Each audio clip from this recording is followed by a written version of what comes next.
The cold from the copper pipe seeped through the leather of Julian's work gloves, a dull, aching chill that settled deep into the joints of his thumbs.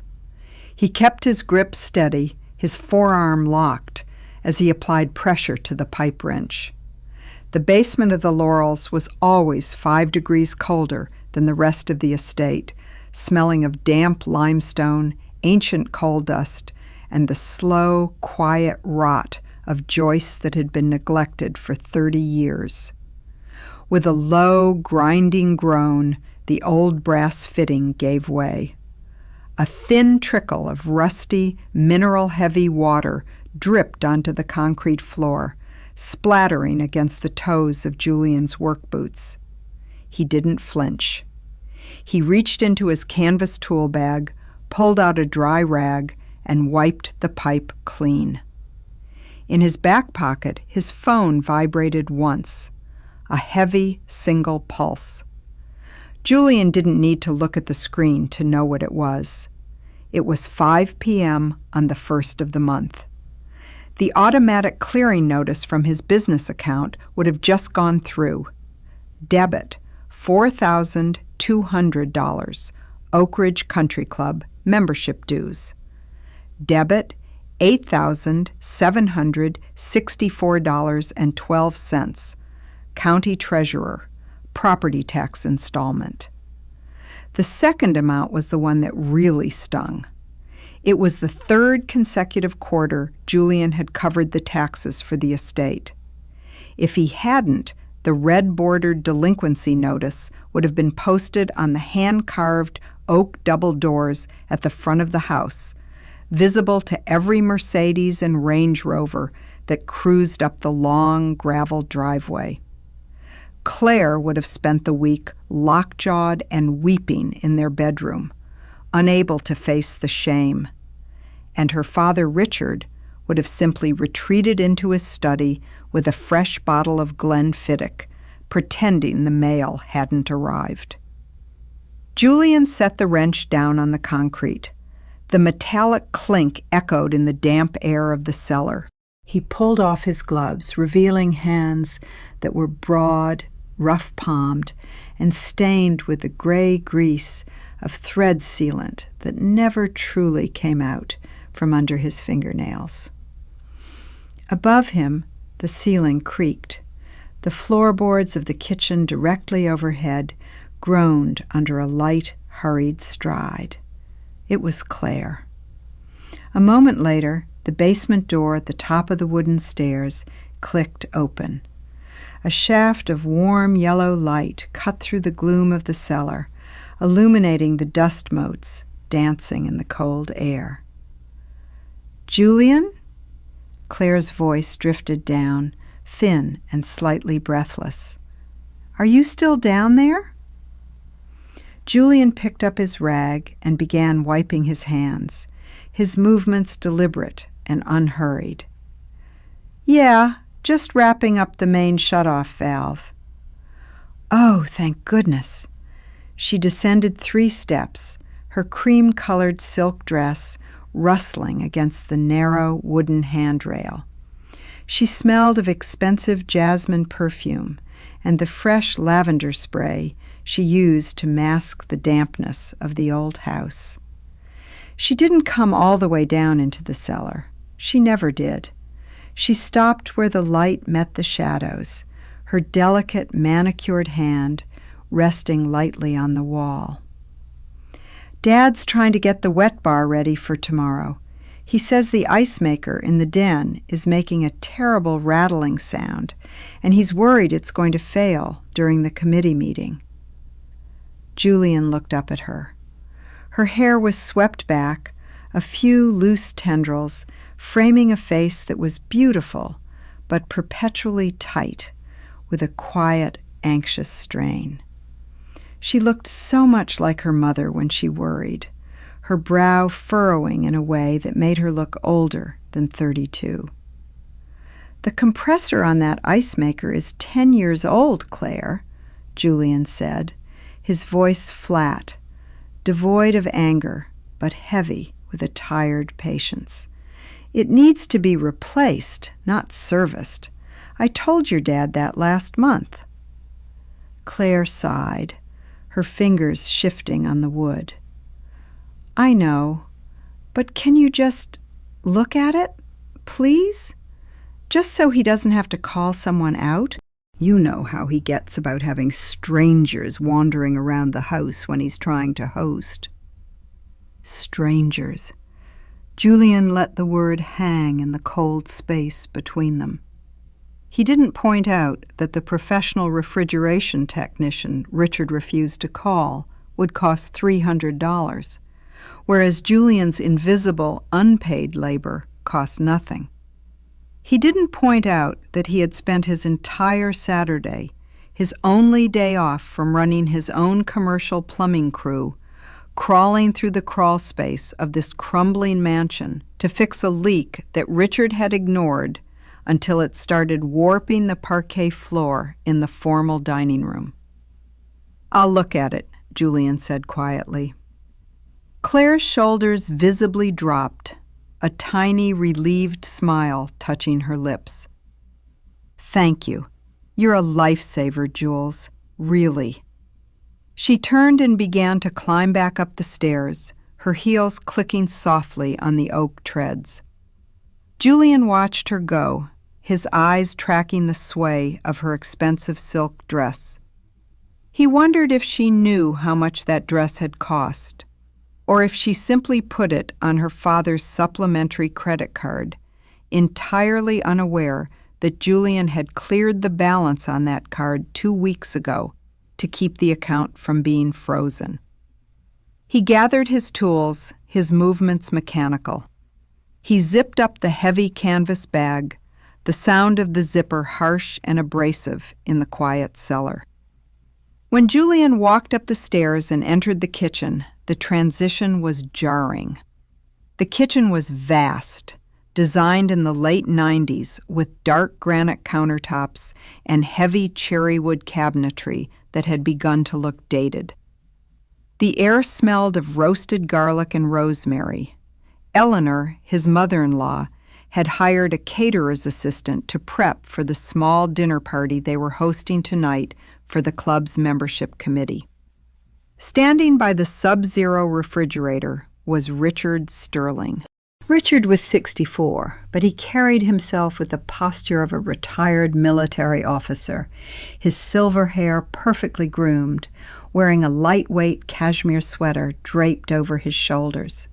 He was holding a crystal tumbler of scotch, slowly swirling the amber liquid so the ice clinked against the glass. He didn't look up when Julian entered. His focus remained entirely on a silver ice bucket on the counter. "It's a low-pitched hum, Julian," Richard said, his tone casual, conversational, as if he were addressing a gardener who had just walked in to report on the state of the hydrangeas. "It starts up every 20 minutes. Quite distracting. I had to turn the music up in the study just to drown it out." Julian set his heavy tool bag down by the back door, making sure the metal feet didn't scratch the hardwood. "It's the fan motor, Richard. It's seizing. I can oil it to temporarily quiet it down, but the bearings are shot. You need a new unit." Richard took a slow sip of his scotch, his eyes scanning the crown molding near the ceiling. "Well, let's not get ahead of ourselves. A little oil should do the trick for tomorrow. No need to go spending money on a whole new machine when a bit of grease will do." Julian stood in the center of the kitchen. His work shirt was damp at the armpits, and his hands were still dark with iron dust. He looked at Richard's cashmere sweater. He looked at the crystal glass. "The oil will buy you 48 hours, Julian said. Maybe less." "Then we'll worry about 49 hours when we get there," Richard replied, offering a thin, patronizing smile that didn't reach his eyes. He turned his back to Julian, picking up a silver tongs to adjust the ice in the bucket. "Oh, and Julian, when you're done with that, could you run the leaf blower over the north terrace? The wind brought down a lot of oak leaves this afternoon. The committee members will be walking out there to look at the gardens before dinner." Julian didn't answer. The silence stretched, thick and heavy, filling the gap between the two men. In the dining room, Eleanor's high-pitched, polite laughter drifted through the open doorway as she spoke to someone on her mobile phone, her voice dripping with artificial warmth. Richard kept his back turned, adjusting the silver bucket, waiting for Julian's compliance. It was a silent power play, one Richard had perfected over the 5 years Julian had been married to Claire. A subtle reminder of who belonged in the drawing room and who belonged in the crawl spaces. Julian reached into his pocket and felt the cool, smooth glass of his phone. He thought of the $8,764.12 that had just cleared his bank account. He thought of his own crew, who were working 12-hour shifts in the muddy trenches of a municipal sewer project, earning every dollar that Richard so casually spent on imported scotch and country club dues.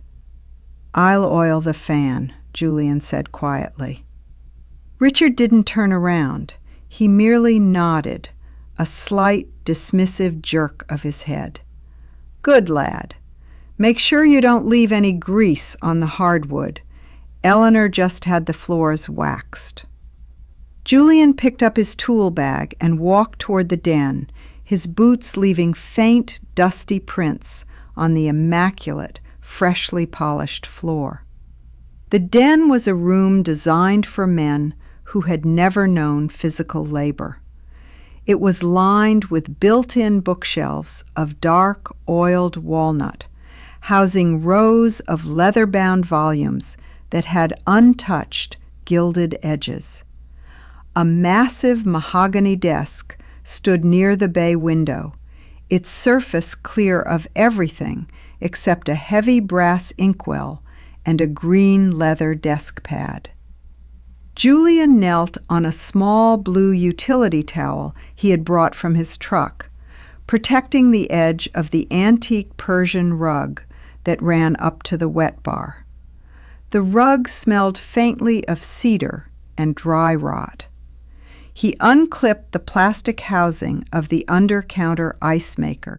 The unit was a high-end European model, but like everything else in the Sterling estate, it had been installed during a flush period 15 years ago and rarely maintained since. Julian reached into the dark, narrow cavity behind the machine, his knuckles scraping against the rough drywall of the alcove. The air back there was hot, smelling of scorched dust and old, curdled grease from the compressor. He found the brass screws securing the access panel. They were small, their heads slightly stripped from some previous attempt at a quick fix, likely by Richard himself, using the wrong size screwdriver. With slow, deliberate pressure, Julian turned his stubby screwdriver. He felt the metal bite, then release. He placed the warm, tiny screws into his palm, one by one, counting them in his mind. 1, 2, 3, 4. Upstairs, the heavy grandfather clock in the foyer chimed 5 times. The deep, brassy tones reverberated through the floorboards, vibrating in Julian's chest. "Julian?" It was Eleanor's voice this time. She didn't sound like Claire. Her voice was higher, more clipped, carrying the practiced melodic lilt of a woman who spent her afternoons coordinating charity luncheons she couldn't actually afford to patronize. Julian didn't look up from his work. He slid the access panel off, revealing the small fan motor. The blades were choked with a thick gray felt of household dust and pet hair from a dog that had died 3 years ago. "Julian, dear, are you in here?" Eleanor stepped into the den. The soft whisper of her silk pantsuit preceded her, accompanied by the sharp metallic tang of Chanel No. 5. She was holding a stack of heavy, cream-colored place cards, her fingers adorned with a large, slightly loose diamond cocktail ring, tapping rhythmically against the cardstock. Julian remained on his knees.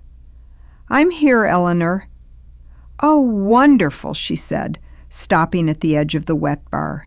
She didn't look down at him, keeping her eyes fixed on the walnut cabinets, as if looking directly at a man on his knees with grease on his forearms was a mild social indiscretion. "Richard mentioned you were looking at the ice machine.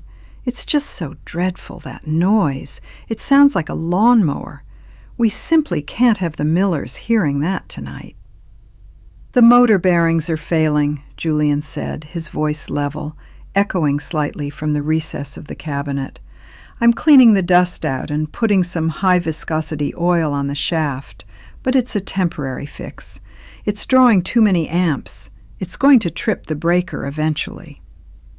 "Yes, well, you're so clever with these little mechanical things," Eleanor said, her tone dismissive, airy, as if he had just explained the weather. She tapped the place cards against the edge of the bar. "While you have your tools out, could you pop over to the butler's pantry? The lock on the silver chest is sticking again. I'd ask Richard, but you know how he is. He has absolutely no patience for small details. He'd probably bend the key." She chuckled, a dry, melodic sound that invited Julian to share in the familiar, affectionate joke about her husband's incompetence. Julian didn't smile. He reached into his pocket and pulled out his small can of 3-in-1 oil. He carefully aimed the thin metal nozzle at the dry bronze sleeve bearing of the fan motor. "The lock on that chest is a double-warded brass lock from the late 19th century, Julian said, his voice flat. "The keys are soft. If the lock is sticking, the internal leaf springs are likely rusted. If you force it, the key will shear off inside. It needs to be taken to a locksmith." Eleanor's tapping stopped. The silence in the den grew dense, punctuated only by the distant rhythmic hum of the refrigerator in the kitchen. "A locksmith?" Eleanor's voice lost a fraction of its warmth, replaced by a thin, sharp edge of annoyance. "Oh, surely that's not necessary, Julian. A locksmith would charge a ridiculous fee just to drive out to the valley. Can't you just squirt some of that oil in there? Or WD-40? That always seems to work on the garage door." Julian squeezed the blue metal can. A single golden drop of oil fell onto the motor shaft, glistening in the beam of his headlamp. A locksmith would charge $180, Julian thought. "Last week I paid the lawn care service $900 so they wouldn't pull their crew off the property before the country club committee walkthrough." He calculated the energy required to explain the mechanics of a brass double-warded lock to a woman who had never held a screwdriver in her life. He calculated the energy it would take to watch her face tighten with that subtle, polite disgust she used whenever he spoke about the actual cost of things. He chose silence. "I'll take a look at it when I'm done here," Julian said. "Oh, thank you, dear," Eleanor said, her voice instantly returning to its smooth, velvety register. "You really are a godsend. I don't know what we'd do without you around to keep this old place glued together." She turned and floated out of the room, her silk pantsuit rustling like dry leaves against the doorframe. Julian sat back on his heels. He looked down at his hands. The grease had worked its way into the small cuts around his knuckles, leaving dark, permanent lines in the grain of his skin. He looked at the high-end European ice maker. With his screwdriver, He gently cleared the last of the dust felt from the fan blades. He didn't use the compressor spray from his truck. That would have cleaned it thoroughly.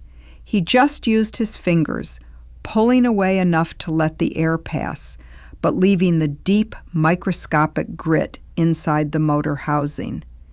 He slid the access panel back into place. He didn't tighten the brass screws all the way. He tightened them just enough to hold, leaving them slightly loose, knowing that the vibration of the failing motor would slowly back them out again over the next few weeks. He plugged the unit back in. The compressor kicked on. The fan spun up, the high viscosity oil dampening the high-pitched squeal of the dry bearings. The machine settled into a low, steady purr. It sounded perfect. It sounded like a machine that had years of life left in it. But Julian knew better. The oil would dry out under the heat of the drawing amps. The dust he hadn't cleared would clog the vents again. By tomorrow evening, when the country club committee was standing in this very room, sipping their gin and tonics, the motor would seize entirely.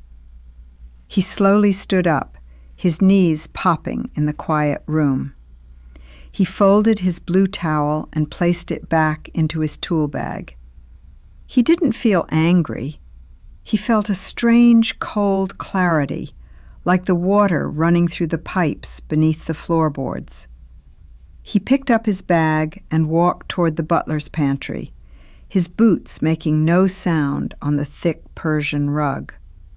The butler's pantry was a narrow corridor of white-painted wood, wedged like an afterthought between the formal dining room and the kitchen. The air here was stale, trapped behind double-swinging doors that kept the heat of the ovens from reaching the drafty dining space. It smelled of lemon oil, tarnish-preventing flannel, and the sour metallic tang of old silver. On the marble countertop sat the sterling family silver chest, a heavy, brass-bound mahogany box that looked like a miniature treasure chest. Julian pulled a small stool over and sat down. His knees felt stiff from the concrete basement floor. He reached out and touched the brass lock plate. The metal was cool, slightly tarnished around the keyhole, with tiny circular scratches where Richard had repeatedly jammed the key in at the wrong angle. He inserted the key. It was a heavy, ornate piece of cast brass, its bit worn smooth from decades of sliding against the internal levers. When Julian turned it, there was a mushy, resisting scrape. The bolt didn't slide. It merely wedged itself against the strike. Is it really that bad? Julian didn't turn his head. He knew the soft rustle of Claire's dress, the quiet weight of her presence in the narrow pantry. She stood in the doorway, leaning against the frame, watching his hands. The internal leaf spring is cracked, Julian said, his fingers gently rocking the key to release it. Every time you turn the key, the broken piece of the spring shifts. Eventually, it's going to lodge itself in the tumblers. When that happens, the key won't turn at all. It'll lock you out completely. Claire sighed, crossing her arms over her chest. The cream silk of her sleeves caught the dim overhead light.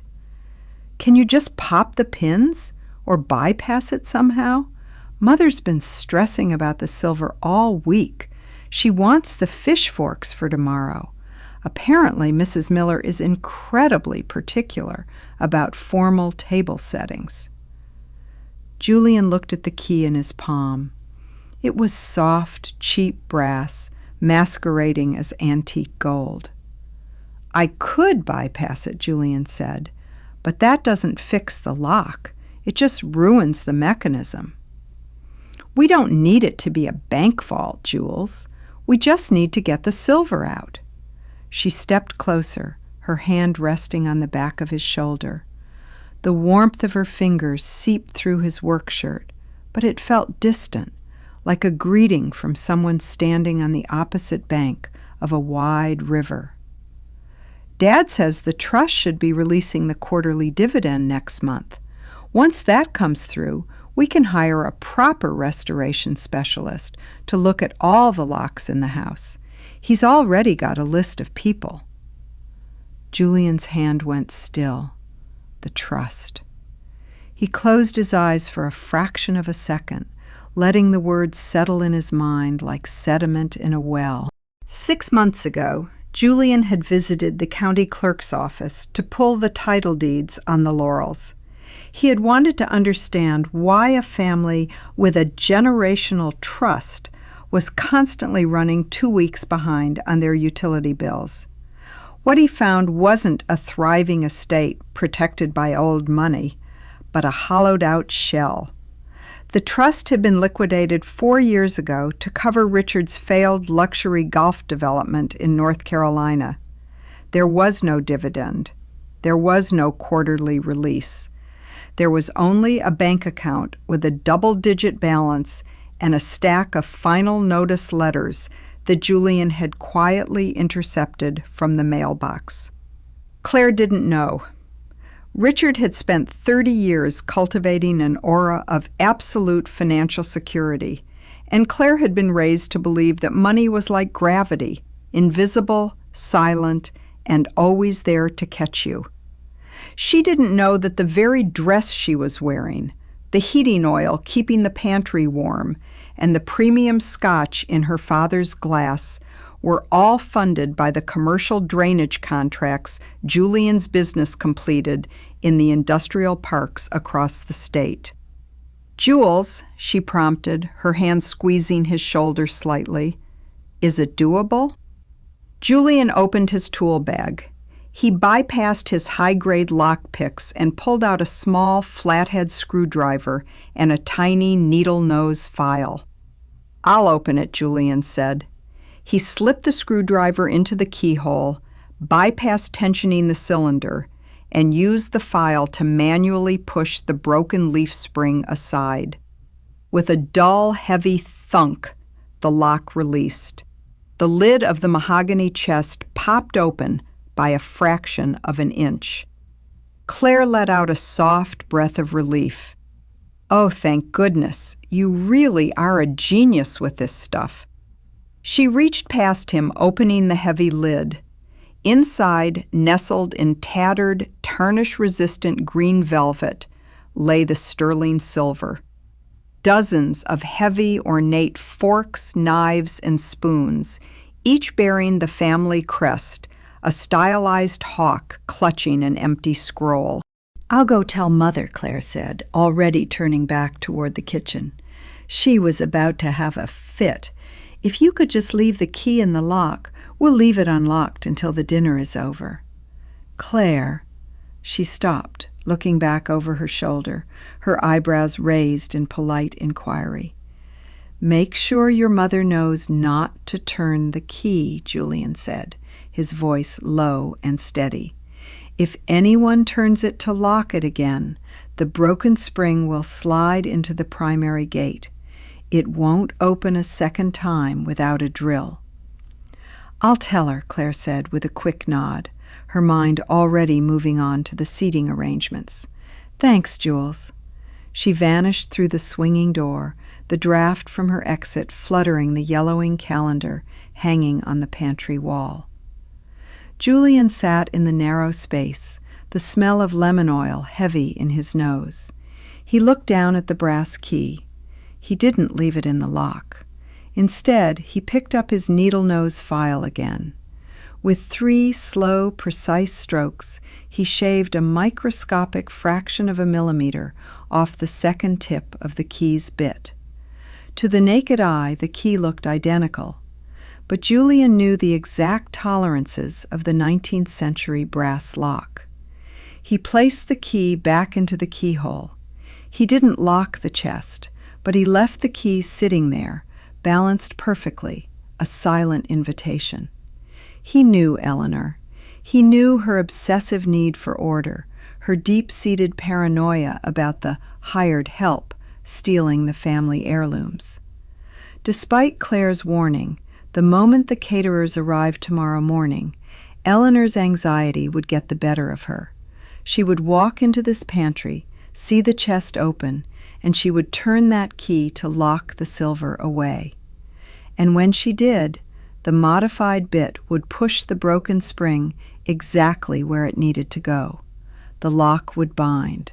The brass key would shear off in the cylinder, and the sterling family silver would be sealed inside a mahogany tomb, completely inaccessible, hours before the country club committee arrived.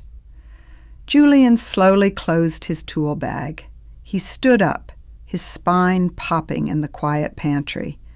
The kitchen clock continued its rhythmic, indifferent tick. The cold air of the early November evening hit Julian like a physical slap as he stepped through the kitchen's back door. After the heavy, suffocating warmth of the house, the sharpness of the wind was a relief. The sky had bruised into a deep, velvety indigo, with the first cold stars blinking through the bare branches of the ancient oaks that lined the property. He walked down the slate path toward his truck. His boots crunched on the gravel, the sound sharp and rhythmic in the quiet valley. His truck, a white Ford F250 with heavy-duty ladder racks and magnetic decals reading Vance Plumbing and Mechanical, was parked in the side turnout near the old carriage house. It was a clean vehicle, meticulously maintained, but it was undeniably a work truck. The bed was loaded with locked steel toolboxes, coiled copper tubing, and a pair of heavy pipe-threading tripods. Julian hoisted his canvas tool bag over the tailgate, the metal buckles clinking against the steel. He reached into his pocket, pulled out his keys, and unlocked the driver's side door. "Julian!" The voice came from the shadows of the carriage house. Julian stopped, his hand resting on the cold chrome of the door handle. Richard stepped into the light of the halogen security lamp above the garage doors. He was wearing a dark green quilted barber jacket over his cashmere sweater now, his hands shoved deep into his pockets. He still held his crystal tumbler of scotch, the ice long since melted into a pale, watery amber. "Going so soon?" Richard asked, his voice carrying that familiar, practiced jovialness that always felt like a transaction. "I've got an early start tomorrow, Richard," Julian said, his hand remaining on the door handle. "A commercial rough-in over in Eastgate. My crew is on site at 6. Richard walked over, his leather loafers clicking softly on the gravel. He stopped about 4 feet away, his eyes tracking the length of Julian's truck, lingering on the magnetic sign on the door. He made a small, almost imperceptible clicking sound with his tongue. "Yes, of course, the business," Richard said, his tone dripping with a patronizing indulgence, as if Julian were a child talking about a backyard lemonade stand. "Very important, I'm sure.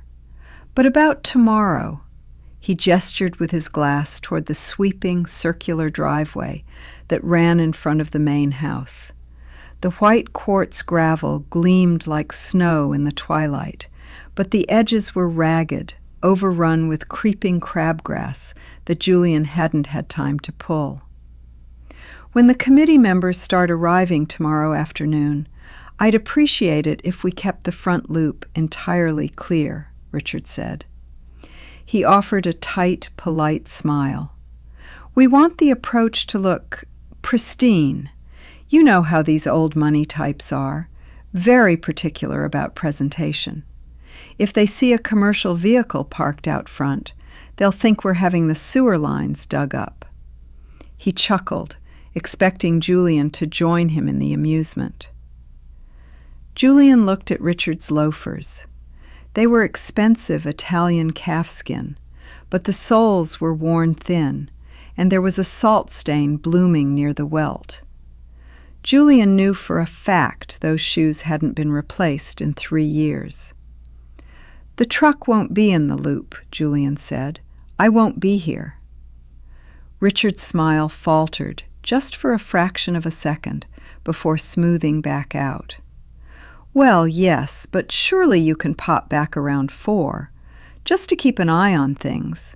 With 30 people in the house, the old wiring is always a bit touch and go. And if that ice machine acts up again, or if the water pressure in the upstairs powder room drops, well, it would just be reassuring to have you on hand, under the circumstances." Under the circumstances. The phrase was a euphemism Richard used whenever he needed Julian to perform free labor. It was a polite way of saying, "Since you are married to my daughter and have access to our family's social cachet." Julian's thumb traced the grooved edge of his truck key. He did a quick mental calculation. To drive back from the Eastgate commercial site at 4 in the afternoon would mean leaving his crew unsupervised during the pressure testing phase of a $50,000 contract. It would cost him 3 hours of commute time, $50 in diesel, and the trust of his lead foreman. And for what? To stand in the pantry of this decaying mansion, waiting to see if a 50-year-old water pipe decided to burst because Richard refused to pay a licensed contractor to replace it?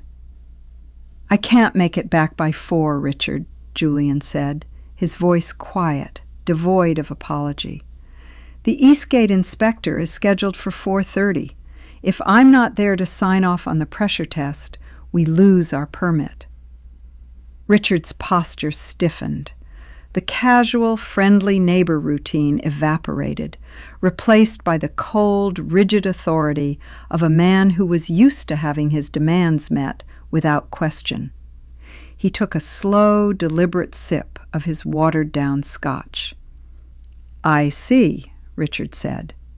He looked at Julian's work boots, then up to his face, his eyes narrowing slightly. "Well, I suppose we'll just have to manage. But do ensure this vehicle is parked down by the old tractor shed if you do decide to stop by later. It really does ruin the aesthetic of the entrance. We're trying to maintain a certain standard here, Julian. I'm sure you understand." Julian looked at the mansion behind Richard. From this angle, he could see the sagging gutter on the east wing. He could see the dark patch of water damage on the chimney stack where the flashing had failed 2 winters ago.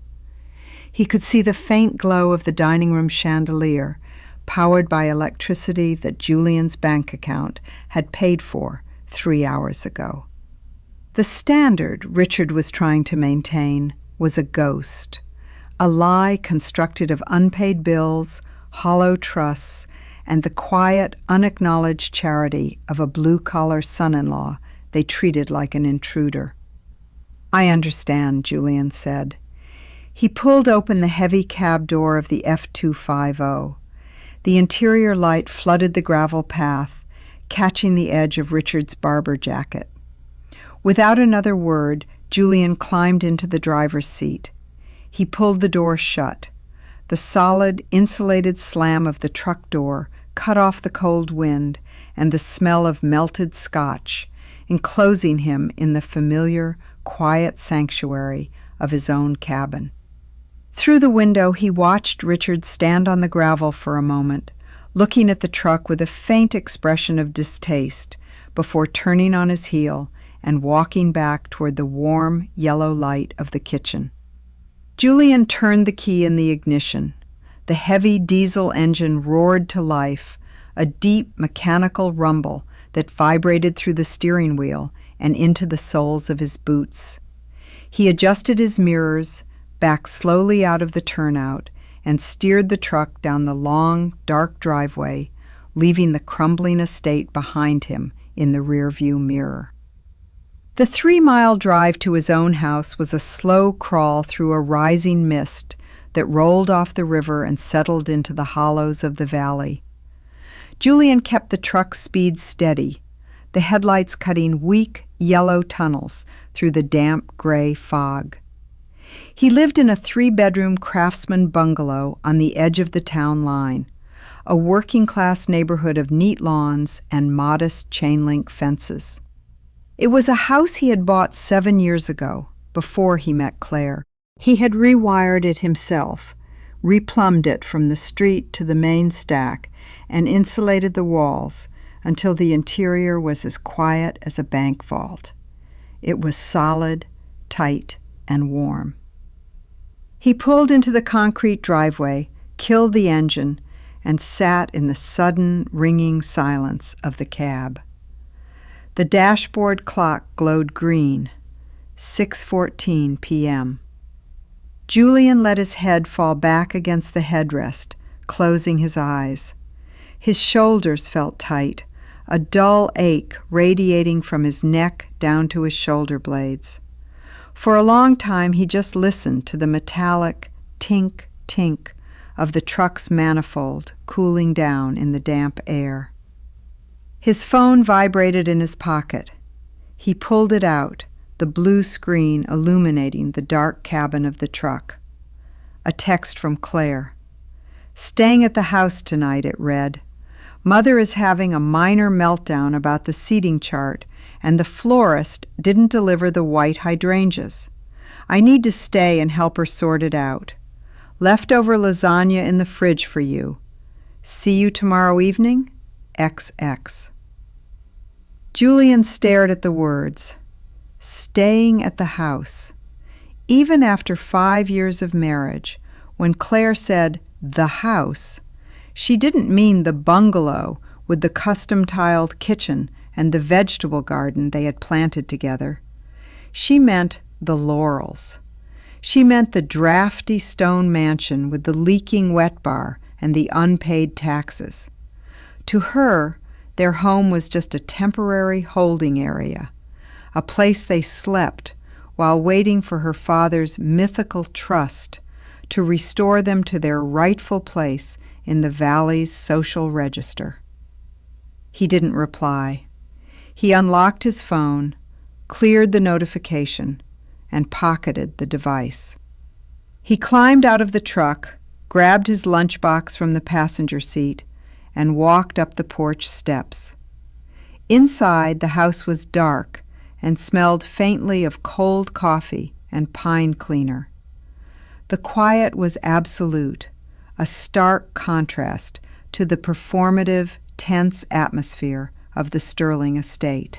Here there were no grandfather clocks ticking like metronomes of anxiety, no clinking crystal glasses, no whispered arguments behind closed doors. He didn't eat the lasagna. He wasn't hungry. Julian walked down the narrow hallway to his small home office at the back of the house. The room was simple: a steel desk, a high-backed ergonomic chair, and a metal filing cabinet that held the entire financial life of Vance Plumbing and Mechanical. He sat down, flipped the switch on his desk lamp, and booted up his business laptop. The machine hummed to life, casting a cold, white light across his face, highlighting the deep lines around his mouth and the graying hair at his temples. He opened his browser and navigated to the business banking portal.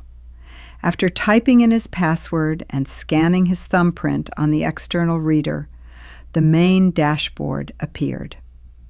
Operating account, $184,203.45. Payroll reserve, $45,000. Tax hold, $32,150. It was a healthy balance sheet built on 5 years of 80-hour work weeks, muddy boots, and meticulous bidding on municipal contracts. It was the security Julian had spent his entire adult life clawing for. He clicked on the tab labeled Pre-Authorized Debits and Recurring Transfers. The page loaded, displaying a neat column of scheduled payments. Julian scrolled past his supplier accounts, his equipment lease payments, and his commercial liability insurance. Near the bottom of the page, grouped under a custom label he had titled External/Personal, were 4 specific entries. Monthly draft, Oak Ridge Country Club, membership dues, $1,400, due in 3 days. Quarterly transfer, county treasurer, Sterling property tax escrow, $4,382.06, due in 14 days. Monthly draft, Greenery Landscapes LLC, estate maintenance, $950, due tomorrow. Direct debit, Valley Fuel Oil, automatic heating oil delivery, variable, next delivery scheduled for Monday. Julian hovered his cursor over the first entry. For 3 years, he had kept these payments active. He had done it initially to save Claire the pain of watching her parents lose their standing, to protect her from the whispered gossip of the local country club set. He had done it because he loved her, and because he had believed, foolishly, that his generosity would eventually be met with a quiet mutual respect from her family. Instead, he had become an invisible, utility-grade resource, a faucet they turned on whenever they needed water, entirely unconcerned with where the water came from, so long as it kept flowing. They didn't want him in their world. They just wanted his labor to fund it. Julian clicked on the first entry, Oak Ridge Country Club. A small dialog box popped up on the screen. Are you sure you want to cancel this recurring pre-authorized debit? This action cannot be undone, and the payee may charge a service fee for returned drafts. Julian didn't hesitate. He clicked yes. The line item vanished, replaced by a green banner at the top of the screen. Recurring transfer successfully canceled. His finger didn't tremble. His breath remained slow and even. He moved the cursor to the second entry, County Treasurer. He clicked Cancel. Yes. He moved to the third, Greenery Landscapes LLC. The landscaping crew was scheduled to arrive at the Laurels tomorrow morning at 8 to do the final leaf removal and winterize the estate's extensive rose gardens before the committee walkthrough. If the payment didn't clear tonight, the automated system would flag the account, and the crew would simply bypass the property, leaving the sweeping front lawn littered with wet, rotting oak leaves and dead branches. Julian clicked Cancel. Yes. Finally, he hovered over Valley Fuel Oil. The temperature was projected to drop below freezing by Monday night. The Sterling estate, with its single-pane windows and uninsulated stone walls, consumed heating oil like a furnace consumes coal. Without the automatic refill draft, the delivery truck wouldn't turn down the gravel driveway. The massive boilers in the basement would run dry, and within 48 hours, the ancient pipes in the north wing would begin to freeze. Julian clicked Cancel. Yes. He closed the browser window. The screen reverted to his desktop background, a simple, high-resolution photo of a copper pipe joint he had soldered perfectly, the silver ring of the solder clean and uniform. He shut the laptop lid. The silence in the home office returned, thick and absolute. Julian sat in the dim light of the desk lamp, his hands resting flat on the cool metal of the desk. The invisible scaffolding holding up the Sterling family's illusion of wealth had just been dismantled, one click at a time. They wouldn't notice tomorrow. They wouldn't notice the day after. But the clock was ticking, and the foundation was already starting to crumble. Julian reached over, turned off the desk lamp, and let the darkness swallow the room. The sky over Eastgate was the color of a wet slate shingle when Julian killed the truck's headlights at 5:45 a.m. The air was thick with a biting, low-lying river mist that clung to the steel girders of the half-finished medical center. All around him, the construction site was beginning to stir, the heavy, rhythmic throb of a diesel generator warming up, the clank of iron chains against crane hooks, and the sharp, bright blue sparks of a welder working on the upper deck. Julian sat in his cab, the engine idling in a low, vibrating hum. He took a sip of black coffee from a heavy paper cup. The liquid was hot enough to burn his tongue, but the bitter, cheap roast was exactly what he needed to shake the chill from his bones. On the seat beside him lay his ruggedized tablet, its screen displaying the plumbing schematics for the building's main water riser manifold. At 7:45 a.m., his phone vibrated against the console. Julian didn't pick it up immediately.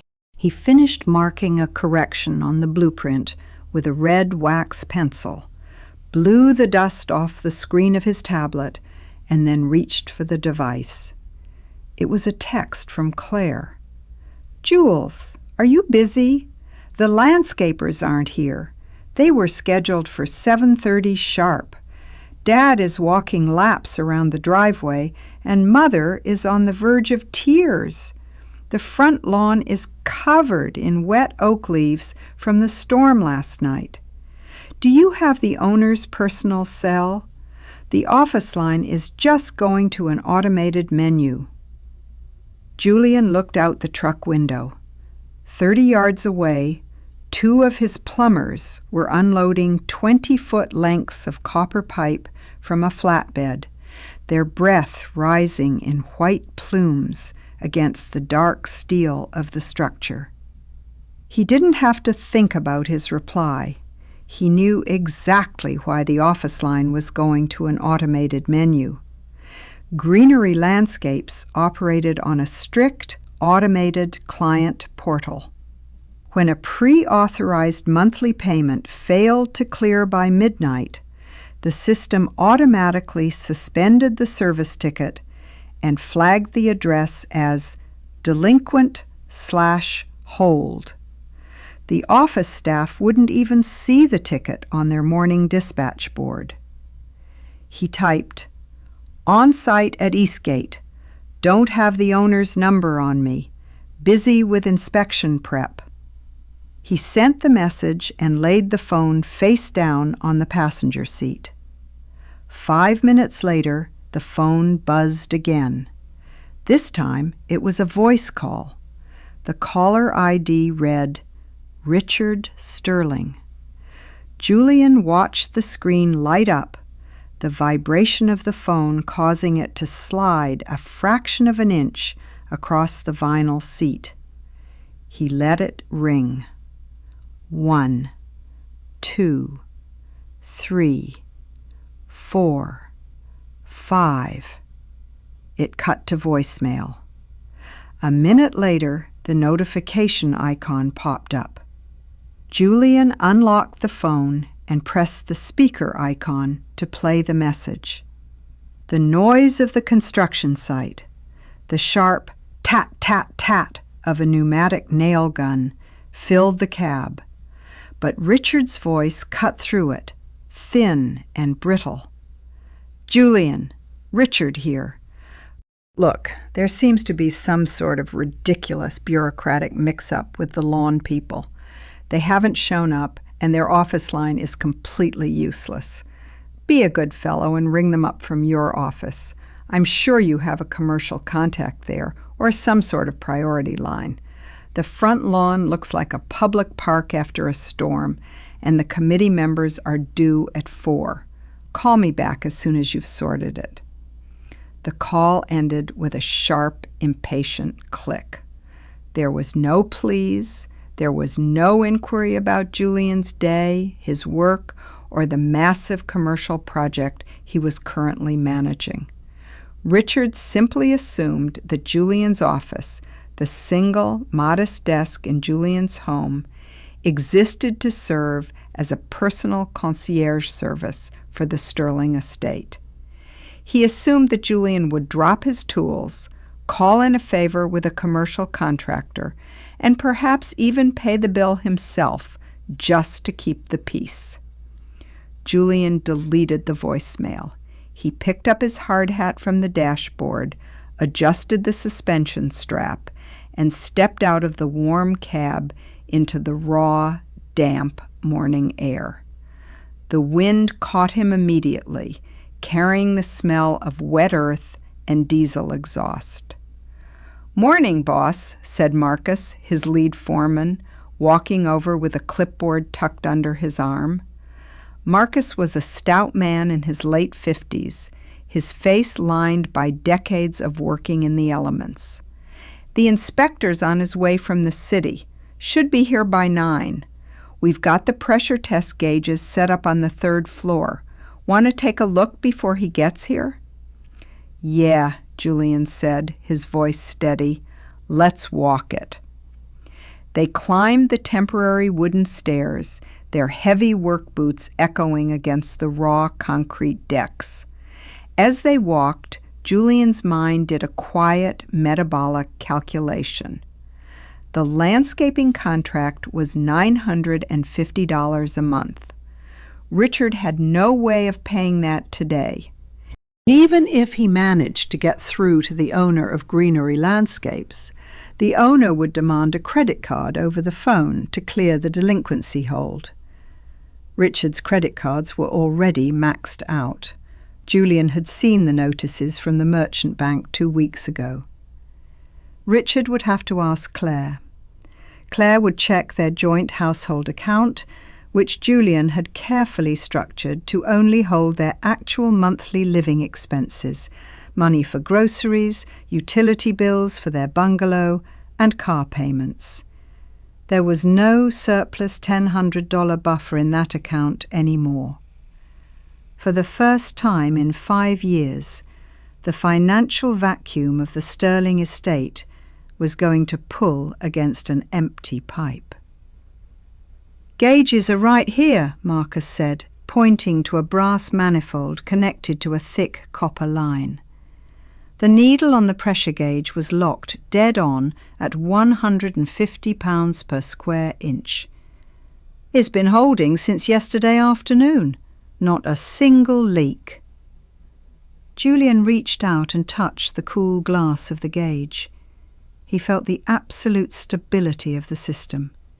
Every joint had been cleaned, fluxed, heated and sealed by hand. It was a system built to withstand pressure because it had been constructed with care, honesty and paid-for materials, unlike the house in the valley. "Keep it pressurized," Julian said to Marcus. "We'll wait for the inspector." In his pocket, his phone vibrated again. A long, sustained sequence of text notifications. He didn't pull it out. He stood by the concrete ledge of the 3rd floor, looking out over the misty valley, listening to the steady, quiet purr of his own business running exactly as it was meant to. The inspector, a quiet, thick-necked man named Harrison, who had been checking municipal wells for 30 years, tapped the side of the brass pressure gauge with his yellow timber pencil. The needle didn't budge. It remained locked dead on at 150 pounds. Harrison grunted, a low sound of mild approval, and made a sharp scribble on his clipboard. "No drop," he said, his voice gravelly from a lifetime of breathing drywall dust. "How many joints on this run, Vance?" 112, Julian replied, his hands resting in his pockets. "All copper, soldered with lead-free water service alloy. No compression fittings on the main riser." Harrison nodded slowly, stepping back to look up at the overhead rack where the pipes ran in neat parallel lines supported by heavy iron hangers. "Clean work. You don't see many crews taking the time to wipe the excess flux off the joints anymore. Most of these younger guys just slap it on and leave it green. Turns the copper sour in 6 months. "My grandfather taught me to solder," Julian said. "He told me if you leave a trace of your work behind, you didn't do it right." Harrison let out a short, dry chuckle and signed the bottom of his triplicate inspection sheet with a heavy blue ink pen. The sound of the ballpoint tearing slightly into the cheap carbon paper was loud in the concrete stairwell. He ripped off the top copy and handed it to Julian. "You're good to close the walls, Vance. Tell your drywall crew they can start hanging board on Monday." "Thanks, Harrison." Julian folded the pink slip of paper and slipped it into his chest pocket. As Harrison walked down the temporary stairs, his heavy leather boots making a rhythmic, hollow thud against the wood, Julian pulled his phone out of his pocket. The screen was crowded with missed notifications, the glass smudged with a thin layer of gray concrete dust from his thumb.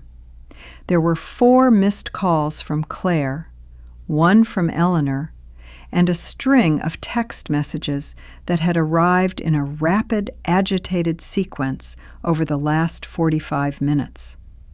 He opened Claire's messages first. 9:02 a.m. "Julian, please call me. Dad is in a complete panic. He finally got through to the lawn company's billing department. They told him the account was suspended because the automatic payment was canceled. He thinks there's been some sort of massive bank error." "Did you change something with the business account?" 9:15 a.m. "Jules, seriously, pick up. Mother is hysterically trying to sweep the driveway with a kitchen broom. Dad is calling the bank, but he doesn't have the password for the online portal because you set it up. We need the landscapers here now. They said if we pay the balance plus a reinstatement fee, they can have a truck here by noon. It's $1,150. Can you just authorize it?" 9:28 a.m. "Julian, why aren't you answering? This isn't funny. Dad is humiliated. He's out on the lawn in his suit, trying to drag a fallen oak branch by himself. The Millers are already setting up their catering tents next door. They can see everything."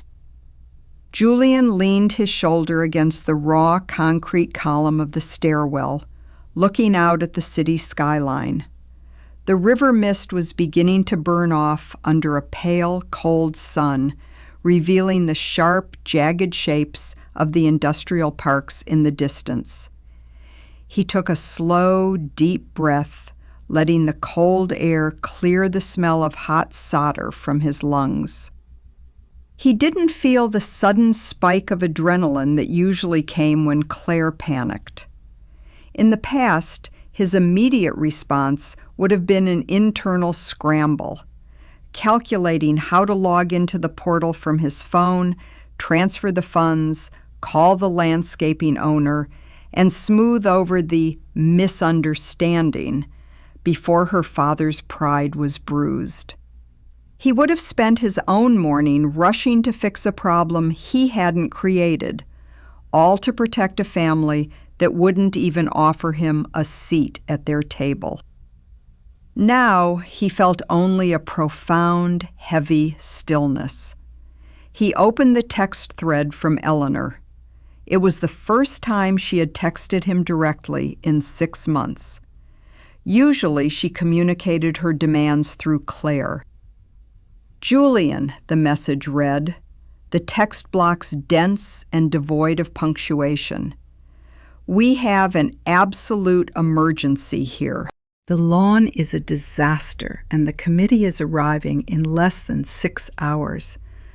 Richard is having a heart episode from the stress of trying to clear the leaves himself.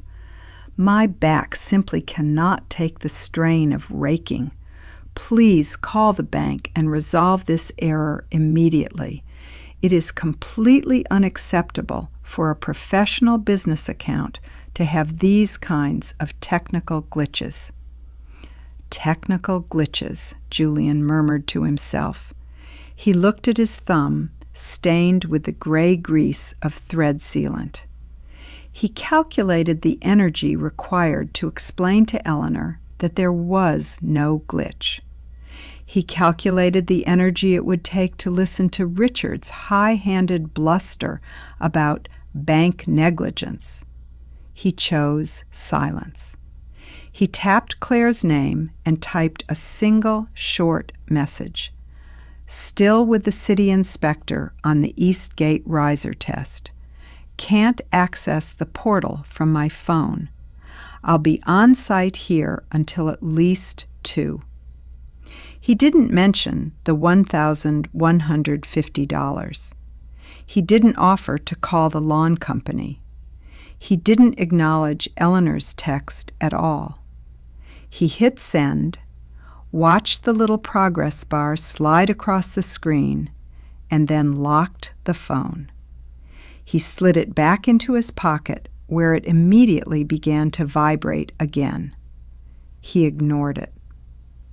"Boss," Marcus called out from the main corridor, his voice echoing off the raw drywall studs. "The concrete delivery for the basement slab is pulling in. We need to check the grade pins before they start pouring." "I'm coming," Julian said. He walked out of the stairwell, his boots crunching on the dry concrete dust. He felt the cold, hard weight of his tools on his hip, the physical reality of his own life, solid and real, while the paper-thin world of the Sterling estate continued to tear itself apart 3 miles away. The concrete truck was a massive, groaning beast of revolving steel, its drum churning with 12 yards of wet, gray slurry. It had backed down the muddy ramp of the Eastgate basement, its air brakes hissing in sharp, rhythmic gasps that echoed off the raw concrete foundation walls. Julian stood at the edge of the pour site, his rubber muck boots sunk 3 inches into the heavy, cold mud. The air smelled of wet lime, diesel exhaust, and the sharp, metallic ozone of the truck's hydraulic pump. A thick white cloud of steam rose from the wet concrete as it discharged down the metal chute, spilling into the wooden forms in a heavy, sluggish wave. "Keep it moving!" Julian yelled over the roar of the engine, gesturing to one of his laborers who was struggling with a heavy iron rake. "Don't let it pile up at the mouth of the chute!" Julian grabbed a wooden screed board, a long, straight piece of Douglas fir, and bent down, his thighs burning with the strain, as he took his position opposite Marcus. Together they began the rhythmic, back-and-forth sawing motion, dragging the board across the top of the wet concrete to level it. The physical labor was brutal, requiring absolute focus and a steady, grounding exertion. With every pull of the board, Julian's forearms tightened, his shoulders absorbing the heavy drag of the aggregate. Gray slurry splattered against his heavy canvas work pants and the sleeves of his thermal shirt, but he didn't care. The cold, wet grit felt real. It was a tangible, honest weight, a sharp contrast to the suffocating, paper-thin anxieties that had been buzzing in his pocket all morning. He could feel the phone vibrating against his thigh, a persistent, rhythmic twitching beneath the wet canvas of his trousers. He ignored it for another 20 minutes, until they reached the end of the first bay and the concrete truck shut down its drum to prepare for the second washout. The sudden silence in the basement was heavy, filled only with the drip of water and the distant hum of the city. Julian stepped out of the pour area, his boots sucking loudly out of the mud. He walked over to a stack of dry drywall sheets, pulled off his grit-splattered leather gloves, and reached into his pocket. The screen of his phone was almost unreadable under a smear of gray concrete dust, but he could see the name flashing, Claire. He swiped the screen with his knuckle and put the phone to his ear. "Julian?" Claire's voice was high, frayed at the edges, and shaking with a quiet, desperate hum. Behind her, Julian could hear the sharp clinking of glassware and the muffled, angry baritone of Richard shouting at someone in the background. "I'm here, Claire," Julian said, his voice low and steady. In the background, the concrete driver began clanging his metal chute shut, the loud iron bang carrying clearly over the line. "Where are you? What is that noise?" she demanded, her voice tight with panic. "I've been calling you for an hour." "Julian, something terrible has happened. Mother went to the gourmet market to pick up the poached salmon and the charcuterie platters for the committee dinner, and her card was declined. The black card, the one on your business account." Julian wiped a speck of gray concrete dust from his cheek with the back of his hand. "I know." There was a long, stunned silence on the other end of the line. The quiet was so absolute that Julian could hear the faint, rapid intake of Claire's breath. "What do you mean you know?" she whispered. "Julian, the manager wouldn't let her leave with the food. She had to leave 3 carts of catering platters sitting right there in the aisle, in front of everyone.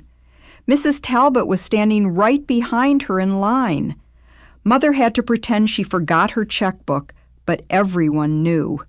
She's home now. She's locked herself in her bedroom, and she won't stop crying. Richard is trying to call the bank's fraud department, but they won't talk to him because his name isn't on the primary business registration."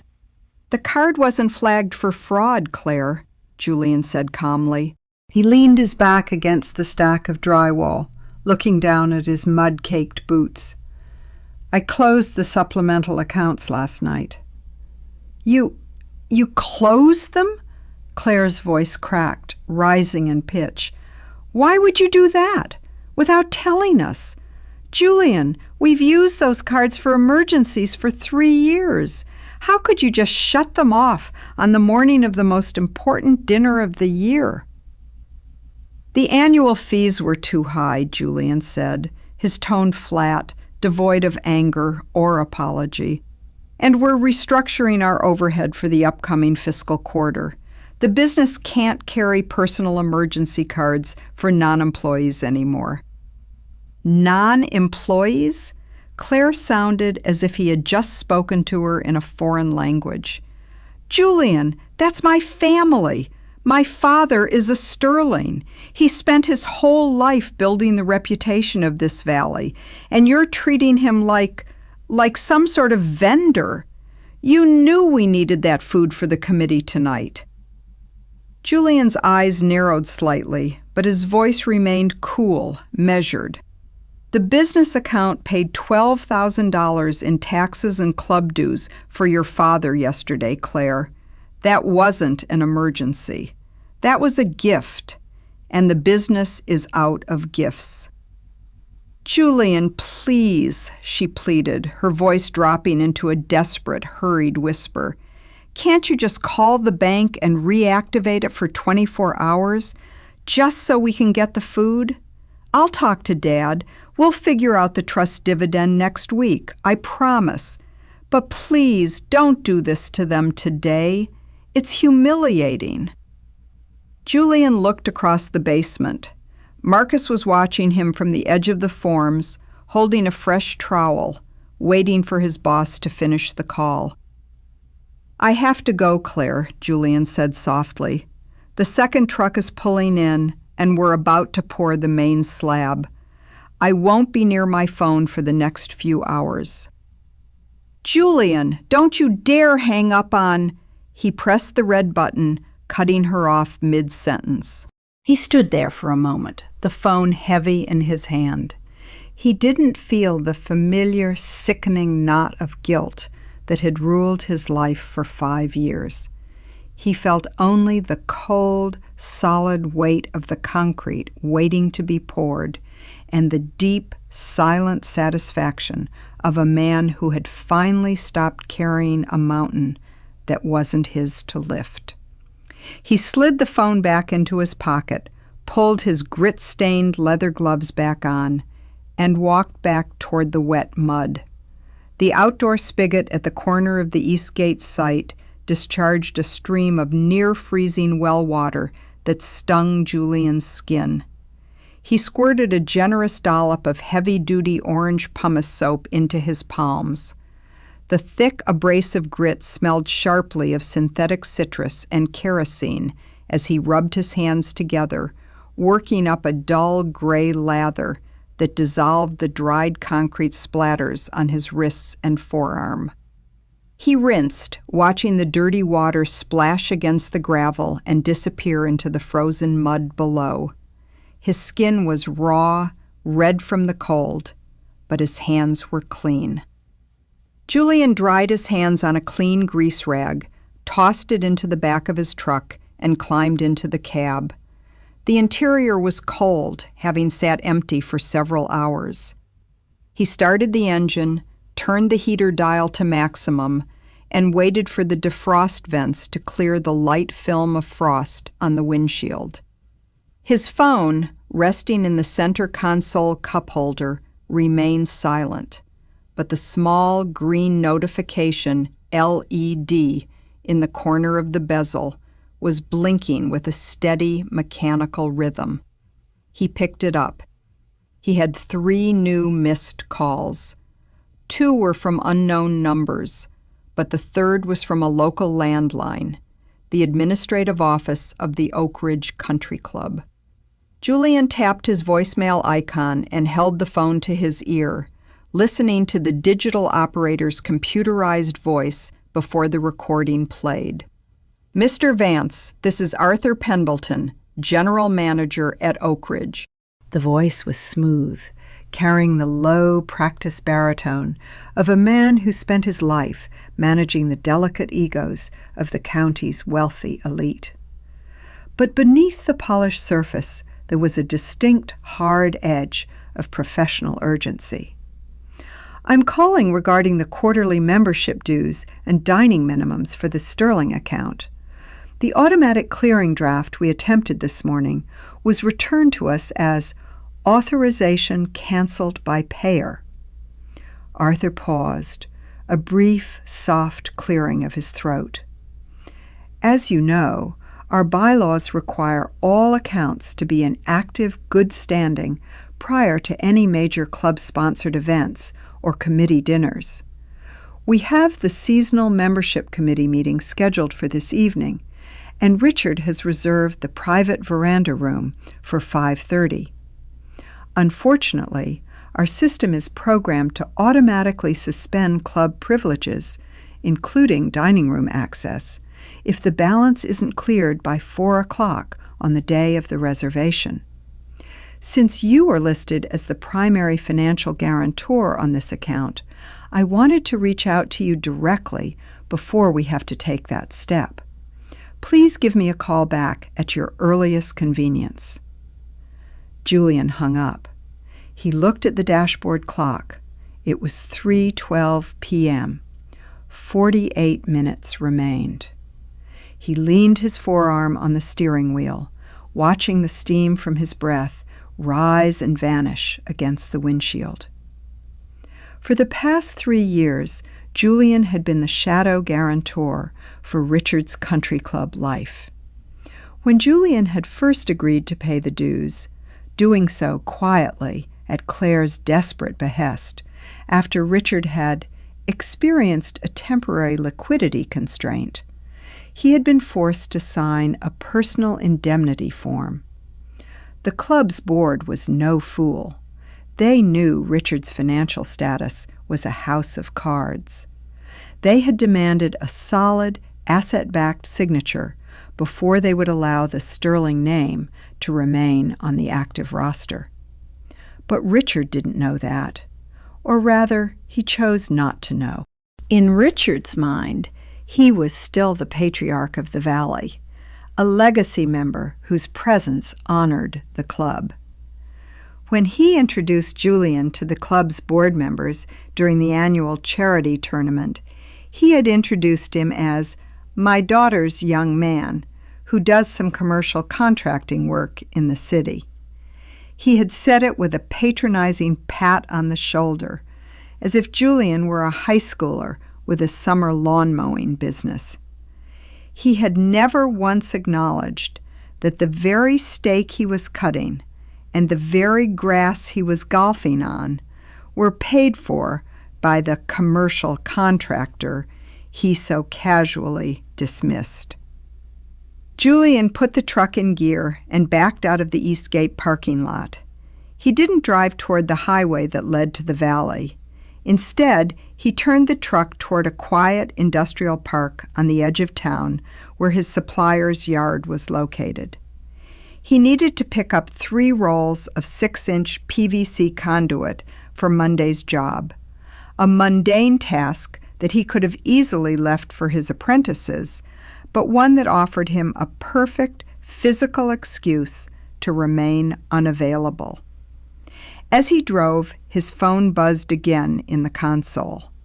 This time, the screen displayed Claire's number. He didn't answer.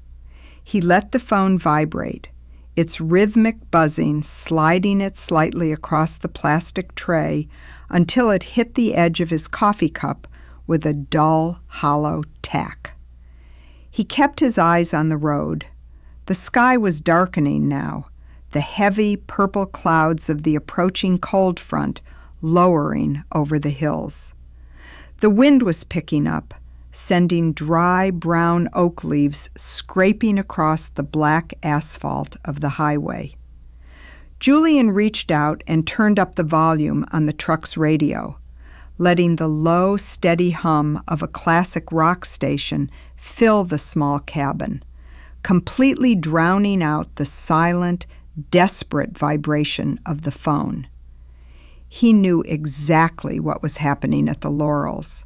He knew the frantic, high-pitched arguments that were likely echoing through the marble hallway. He knew the cold, hollow panic that was settling into Richard's chest as the clock ticked closer to 4. And for the first time in his life, Julian felt entirely, beautifully warm. The wind in the supplier's yard was raw, whistling through the towering stacks of structural steel and green-coated rebar like a dry metal flute. Julian stood on the rear bumper of his F250, his boots balancing on the narrow steel tread as he reached up to secure a 20-foot length of heavy Schedule 40 PVC conduit to his overhead ladder rack. He pulled a heavy-duty yellow ratchet strap over the bundle of pipes. The nylon webbing was stiff from the cold, scraping against his calloused palms. He fed the strap into the metal mandrel of the ratchet, grabbed the handle, and began to pull. Clack, clack, clack. The sharp, heavy sound of the iron teeth biting into the gear echoed in the empty industrial yard. He pulled until the webbing was taut as a guitar string, the gray plastic pipes groaning slightly under the pressure. He locked the handle down, tucked the excess tail of the strap into a neat, secure knot, and jumped down to the gravel. He wiped his hands on his trousers, then reached into his pocket and pulled out his phone. The screen read 4:02 p.m. The 4 o'clock threshold had passed. Somewhere across the county, in the silent, wood-paneled administrative office of the Oak Ridge Country Club, an automated script in the accounting software had executed. A single digital flag on the Sterling account had flipped from active to suspended. The reservation for the private veranda room at 5:30 p.m. would have been purged from the dining room manager's terminal, replaced by a grayed-out block of empty space. As Julian watched, the phone in his hand began to ring. The caller ID displayed Claire's name. Julian let his thumb hover over the green icon for 2 quiet, rhythmic pulses of the vibrator before he slid his finger across the glass and pressed the phone to his ear. "Julian?" Her voice wasn't hysterical this time. It was worse. It was a flat, hollow whisper, the sound of someone speaking from the bottom of a very deep, cold well. In the background, there was no shouting.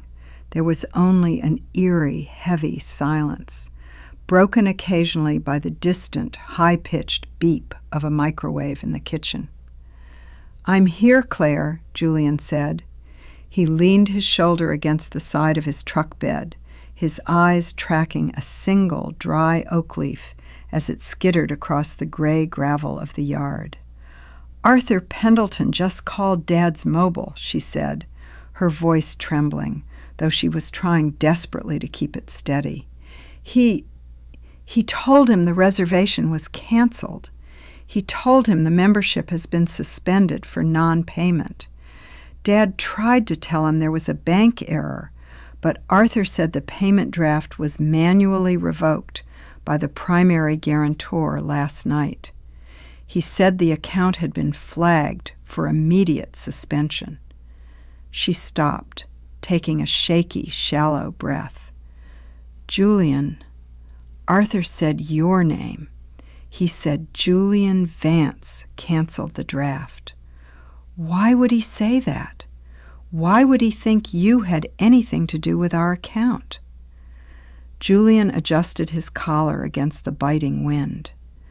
"Because I'm the one who's been paying it, Claire, for the last 3 years.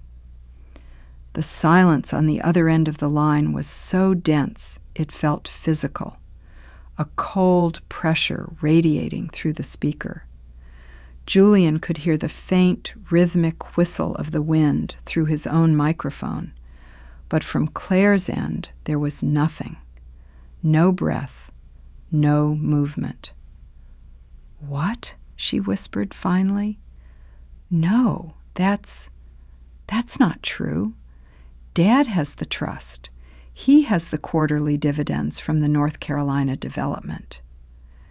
"There is no trust, Claire," Julian said, his voice entirely flat, devoid of any mocking or anger. He was simply stating facts, the way he would read a pressure gauge or an inventory manifest. "The trust was liquidated 4 years ago to cover your father's debt from the golf resort foreclosure. He has nothing.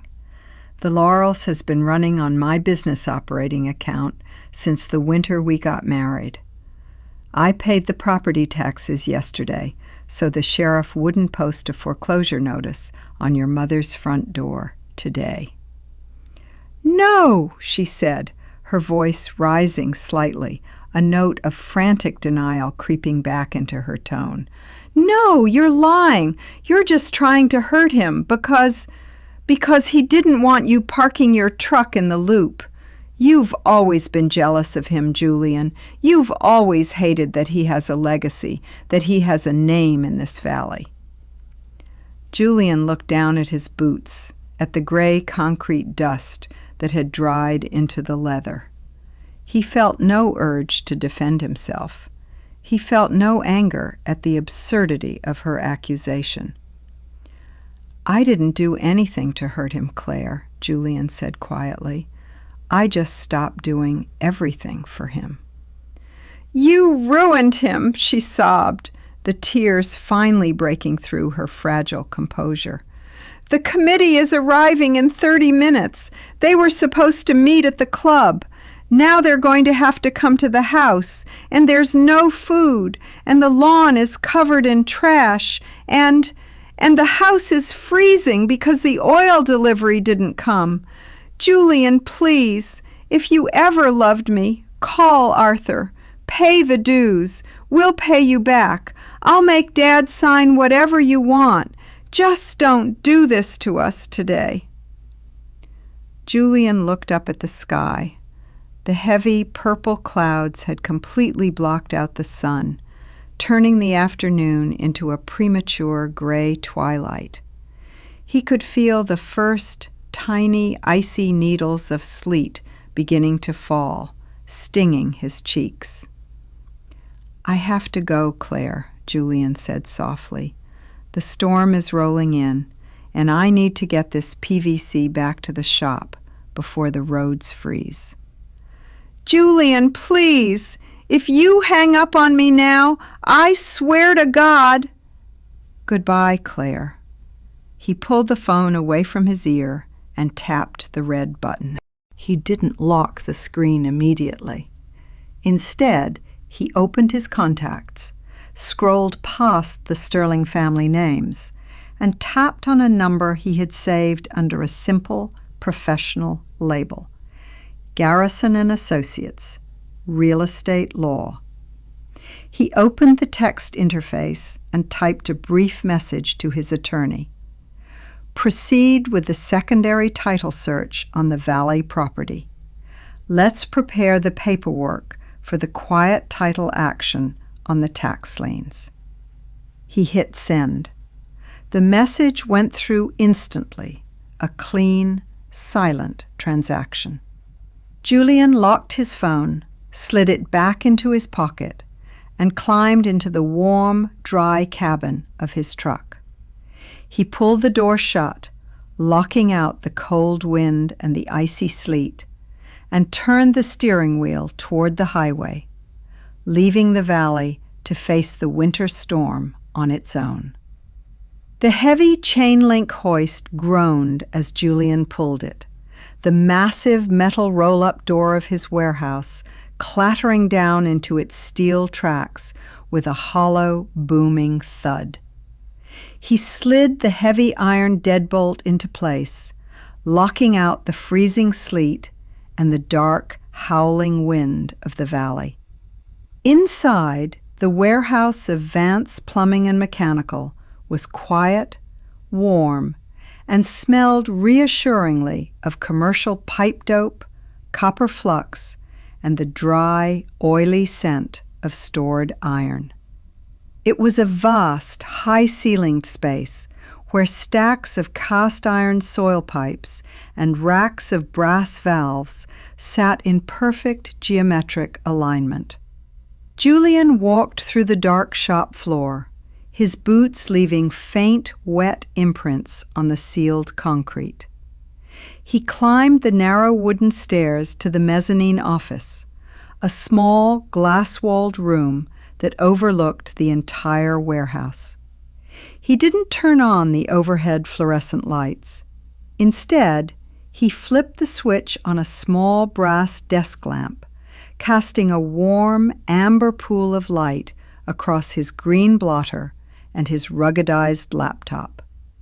Before he sat down, he pulled his mobile phone from his pocket. The green notification LED was still blinking, but the frequency had slowed, as if the device itself were exhausted from the sheer volume of data it had received. He tapped the screen. Missed calls, 22. Claire, 14. Eleanor, 6. Richard, 2. Unread text messages, 41. Julian didn't open the messages. He didn't need to read the frantic paragraphs, the tearful demands, or the high-handed threats of legal action Richard had likely drafted in his study while the house grew cold. He simply touched the Mark All as Read button, watching the red notification badges vanish into the clean blue background of his home screen. Then he set the phone face down on the desk, slid it 3 inches away, and opened his laptop. His fingers tapped the keyboard with a quiet, practiced rhythm, the mechanical keys clicking softly in the empty office. He logged into a secure portal hosted by a private holding company he had registered 2 years ago, JV Asset Management, LLC. On the screen, a single, highly detailed ledger appeared. When Julian had first realized the depth of the Sterling family's financial decay, he hadn't merely paid their bills out of a sense of naive obligation. He had been a businessman long before he met Claire. He understood that in the world of finance, undocumented charity was nothing more than a slow, bleeding wound. So he had structured his support. Every time Richard forgot to pay the property taxes on the Laurels, the county had issued a tax lien certificate to recover the lost revenue. And every time those certificates went up for public auction on the municipal courthouse steps, JV Asset Management, LLC had been there to quietly purchase them. Julian clicked on the folder labeled Tax Lien Portfolios, Sterling Estate. 3 PDF documents appeared on his screen, each bearing the official embossed gold seal of the county treasurer. Certificate number 4402-A, Year 1 Lien, $18,240.50 plus statutory 12% interest. Certificate number 5119-B, Year 2 Lien, $19,105.12 plus statutory 12% interest. Certificate number 6003-C, Year 3 Lien, $17,550 plus statutory 12% interest. Under state law, a tax lien certificate holder possessed a powerful legal right. If the property owner failed to redeem the certificates by paying the back taxes, interest, and administrative fees within a strict 2-year statutory redemption period, the lien holder could file a petition for a tax deed. Once the court granted the deed, the original owner's equity was wiped out. Complete, unencumbered ownership of the property would transfer directly to the lien holder. Julian clicked on the first certificate, the one from 2 years ago, purchased during the first winter of their marriage when Richard had claimed his liquid assets were temporarily tied up in a municipal bond transition. The statutory redemption deadline for certificate number 4402-A was December 15th. 37 days remained. Julian leaned back in his leather chair, his fingers interlacing behind his head. He looked through the glass window of his office down at the dark, silent warehouse below. Richard Sterling believed he was fighting a temporary social embarrassment.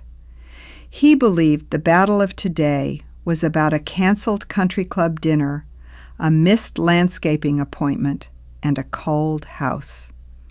He was currently wasting his remaining energy trying to find a bank to blame or an automatic draft glitch to argue over, entirely oblivious to the fact that the very roof over his head was already resting on a legal guillotine. Julian clicked on his email client. He had a new message from his real estate attorney, Arthur Garrison. "Julian," the email read, "we have completed the secondary title search on the Sterling estate. There are no active primary mortgages on the property. Richard paid off the bank 15 years ago when the resort development was still profitable. However, the municipal tax liens held by JV Asset Management are currently the senior encumbrances on the title. If they fail to redeem Certificate 4402-A by 5 p.m. on December 15th, we are prepared to file the quiet title action on Monday, December 18th. The petition is already drafted and sitting in our active folder. Let me know when you want to greenlight the filing fees." Julian stared at the screen. He didn't feel a surge of triumph, nor did he feel the bitter sting of revenge. He felt only the cool, mechanical satisfaction of a well-designed system working exactly as intended. He had spent 3 years acting as the invisible buffer, protecting them from the consequences of their own vanity. Now he was simply stepping aside and letting the gears of the law turn. He reached out, his hand steady, and typed his response to Garrison. "Arthur, keep the paperwork ready. Do not contact the property owners or their representatives. We will let the redemption window close on its own. I will authorize the filing fees on the morning of December 16th. He clicked send. The quiet hum of his laptop fan was the only sound in the office as the email vanished into the digital ether. Julian closed the lid of his laptop, the screen's pale light fading from his face. He stood up, walked to the glass window, and looked out at the sleet hitting the high skylights of the warehouse.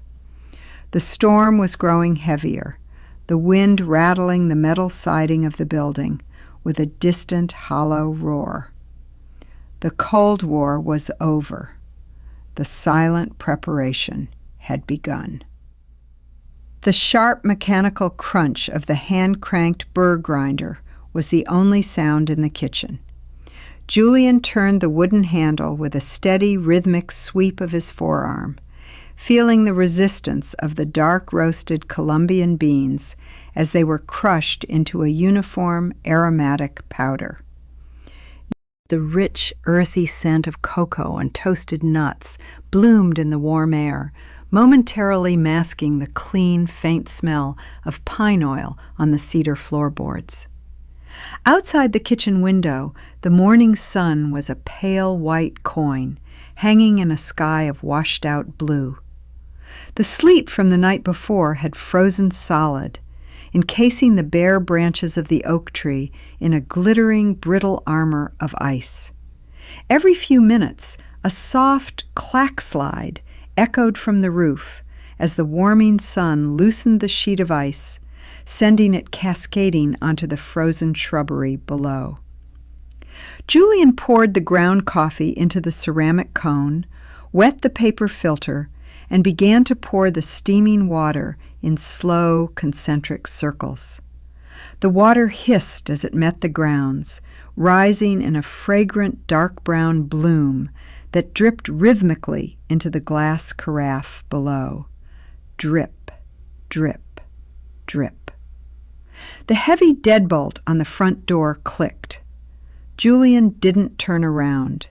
He held the kettle steady, his arm locked, watching the dark liquid rise in the carafe.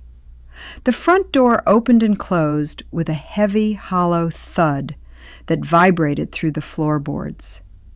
The draft that followed was freezing, smelling of wet wool, stale wood smoke, and the bitter, damp frost of the valley. Claire walked into the kitchen. She didn't take off her coat, a long navy wool wrap that looked limp and creased around the hem. Her face was pale, almost translucent under the harsh morning light, and her eyes were rimmed with a dull, bruised red. She looked smaller than she had the day before, her shoulders hunched, as if she were still trying to shield herself from the cold. She smelled of soot. "We had to light the fireplace in the parlor," she said, her voice dry, paper-thin, and cracked at the edges. She stood by the edge of the granite island, her hands shoved deep into her pockets. The wood was damp, the chimney didn't draw right, and the room filled with smoke. But we had to do something. The house was 48 degrees by 9 o'clock last night. Julian finished pouring the water. He set the kettle down on the cold stove burner with a soft, metallic clink. He picked up a wooden spoon and stirred 2 eggs in a hot cast-iron skillet, the butter sizzling and popping in the quiet room. "I told Richard the oil tank was low," Julian said, his voice level, entirely calm. "The automatic delivery was scheduled for Monday, but he canceled the service account because he wanted to find a cheaper supplier. I didn't stop the delivery, Claire. I just didn't pay the reinstatement fee." "They had to cancel the dinner, Julian," she whispered, her hands tightening inside her pockets. "Arthur wouldn't even let them sit in the lobby.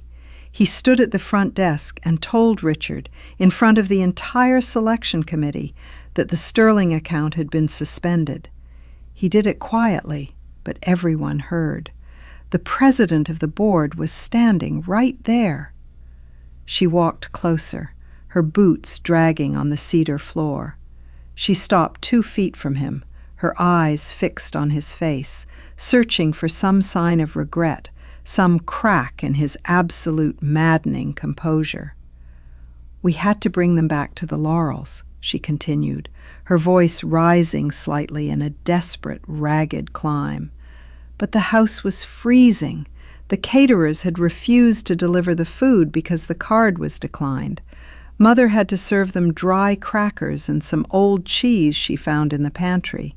And the wet bar, the ice machine you fixed, started rattling so loudly we had to unplug it. We couldn't even serve them warm drinks because the kitchen main started spraying water behind the drywall, and we had to turn the water off at the street." She reached out, her fingers grabbing the edge of the stove. Her hand was shaking, her skin blue around the knuckles. "They left by 8:30, she said, the tears finally spilling over her lower lids, tracing clean, shiny paths through the faint layer of gray soot on her cheeks. "They didn't even stay for coffee. The president of the board told Dad they would be in touch about his candidacy. But his tone, Julian, they're going to reject him. They might even ask him to resign his legacy membership to avoid further embarrassment. His entire life, 30 years of standing in this community, gone in 4 hours."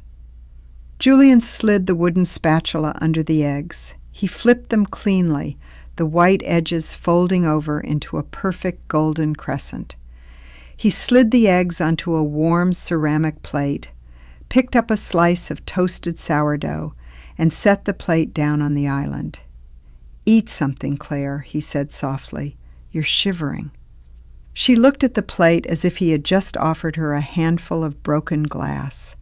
With a sharp, sudden sweep of her hand, she pushed the plate away. The ceramic slid across the polished granite, striking the edge of the fruit bowl with a sharp clack, sending a single green apple rolling across the counter.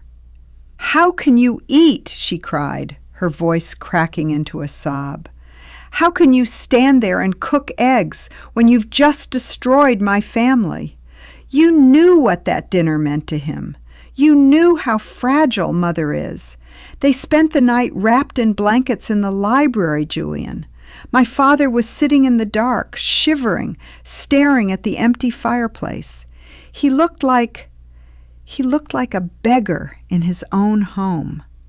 Julian picked up his coffee mug. He took a slow, deliberate sip. The dark, hot liquid warmed his throat, but his eyes remained cool, locked on her face. He did a quick metabolic calculation. He could explain to her, for the 100th time, that her father had spent 30 years living on other people's money.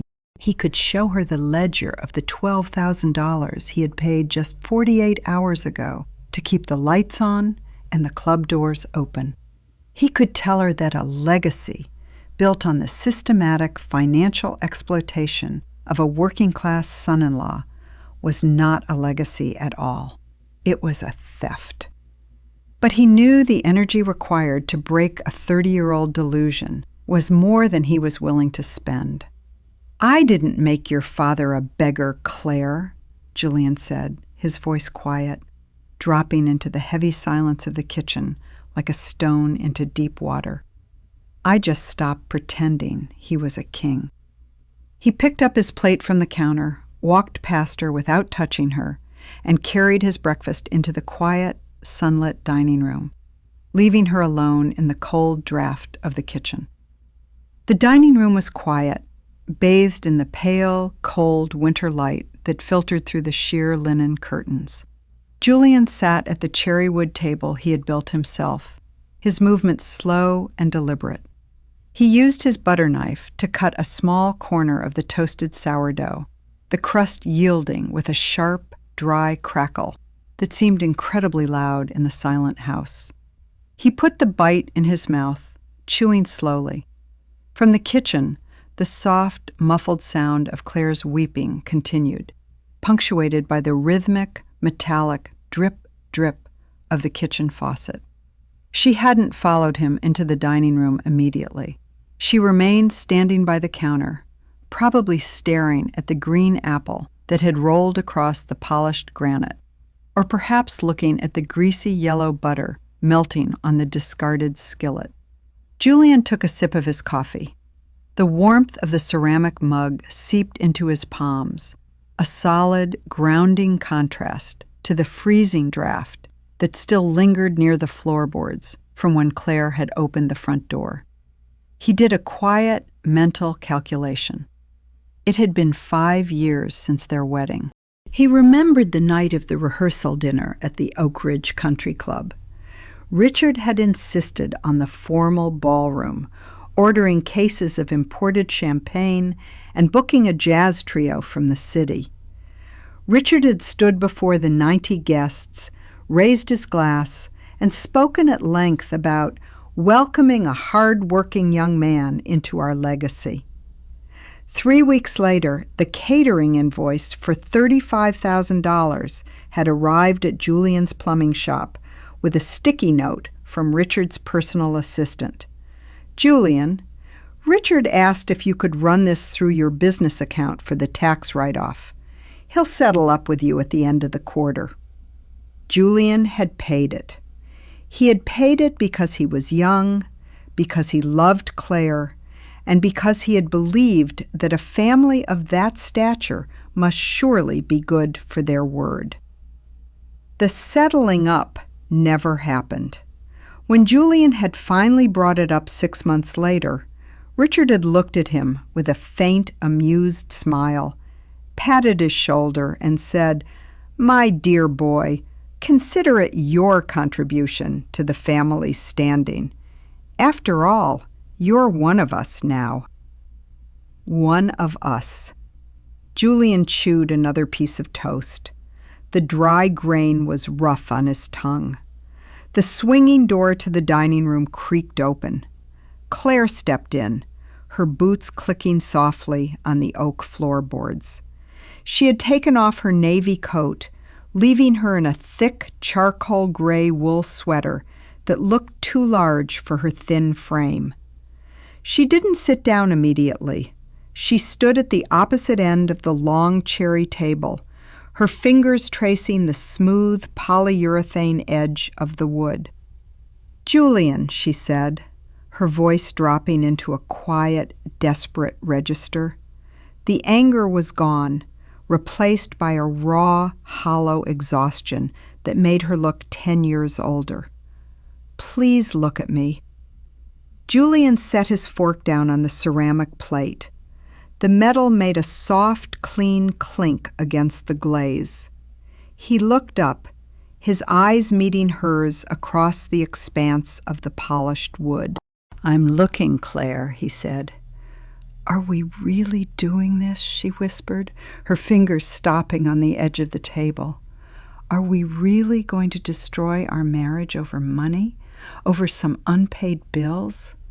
I know Dad has been difficult. I know he's old-fashioned, and he doesn't understand how hard you work. But he's my father, Julian. He's 64 years old.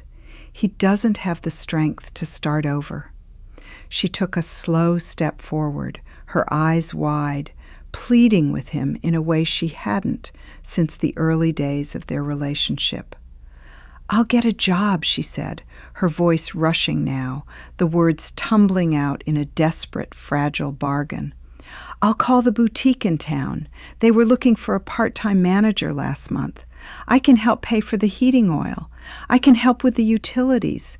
We can put them on a budget. Just, please, log into the bank. Call Arthur. Tell him it was a mistake. If we don't fix this by tomorrow, the whole valley will know. The rumors will start, and Mother won't be able to leave the house." Julian watched her. He felt a dull, heavy ache in his chest, but it was the ache of an old scar, not a fresh wound. He looked at her hands. They were soft, white, and completely devoid of calluses. She had never known the physical panic of a bank account running dry. She had never stood in a muddy trench at 2 a.m, her fingers frozen to a steel pipe, wondering if she would have enough to cover payroll for 6 men on Friday. To her, getting a job at a boutique was a tragic, heroic sacrifice rather than a basic condition of adult survival. "It's not about the money, Claire," Julian said, his voice dropping into the quiet room like a heavy weight. "Then what is it?" she cried, her knuckles turning white as she gripped the back of one of the dining chairs. "If it's not the money, why are you doing this? Why now?" "Because you didn't ask me to help them," Julian said, his voice level, steady, and terrifyingly calm. "You assumed I would. You've assumed it for 5 years. You, your father, your mother. You've treated my business like a natural resource. You thought the water would just keep running, no matter how many times you spit in the well." Claire recoiled slightly, her face tightening as if he had struck her. She opened her mouth to speak, to offer some familiar, polite excuse, but the words seemed to die in her throat. She looked at him, really looked at him, and for the first time, she saw the absolute, unyielding wall of his silence. She saw that he wasn't angry. He was finished. Julian picked up his coffee mug and drank the last of the lukewarm liquid. He stood up, picked up his empty plate and cup, and walked toward the kitchen, his movements smooth and natural. He didn't look back to see if she was following. He had a warehouse to clean, a commercial schedule to finalize for Monday, and a statutory clock to watch. The 3-ring binder was a cheap black plastic ledger Julian had bought at an office supply store 3 years ago. When he opened it, the metallic rings snapped apart with a sharp, echoing clang that vibrated through the small wooden desk in his home office. Julian sat in his ergonomic chair, his sleeves rolled up to his elbows. On his desk sat a heavy cardboard storage box labeled Invoices, Paid, Archive. The box smelled faintly of dust, old cardboard, and the vinegar-scented chemical ink of vintage carbon copy receipts. Methodically, using his thumb to flick through the manila tabs, Julian began pulling out the physical paper trail of his 5-year marriage. Receipt: Miller Roofing and Siding, July 14th, 2022. Amount: $8,400. Memo: Repair of slate shingles, East Wing, The Laurels. Paid via Vance Plumbing operating account. Invoice: Valley Fuel Oil, January 3rd, 2023. Amount: $2,150.12. Memo: Emergency heating oil delivery, frozen line bleed. Paid via Vance Plumbing. Receipt: County Treasurer, June 18th, 2023. Amount: $6,112.50. Memo: Property tax installment redemption. He placed each document into a clear plastic sleeve, smoothed the plastic down with his palm, and slid it onto the metal rings of the binder. Snap, snap. He was building a clean, indisputable physical ledger of his survival. Julian knew how families like the Sterlings operated when the facade finally cracked, when the country club suspended them, and when the town gossip inevitably began. Richard wouldn't take responsibility. He would look for a villain. He would construct a narrative where the cold, unfeeling, blue-collar son-in-law had systematically starved them, cutting off their utilities and locking their accounts out of sheer malicious spite. If Richard decided to file a civil suit for elder abuse or financial exploitation to delay the foreclosure, Julian's lawyer would simply hand the judge this black binder. Inside lay $84,000 in direct, undocumented cash advances and physical labor.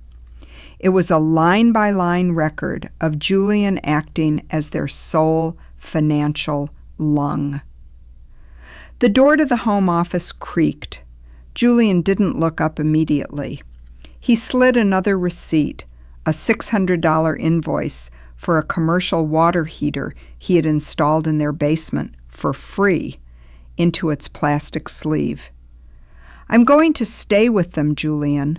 Claire stood in the doorway. She was dressed in her navy wool coat again, but this time she was holding her leather suitcase, the small, honey-colored carry-on they had bought for their honeymoon in Florence. Julian's eyes drifted to the suitcase. He remembered the leather shop near the Piazza San Lorenzo. Richard had insisted they buy matching Italian luggage, promising to wire the money to Julian's account the moment they returned to the States. Julian had put the $3,000 on his credit card. He had paid off the balance over 6 months while the luggage sat in the back of their bedroom closet, rarely used. "All right," Julian said quietly. He didn't rise from his chair. He didn't close the black binder. Claire's fingers tightened around the leather handle of the suitcase.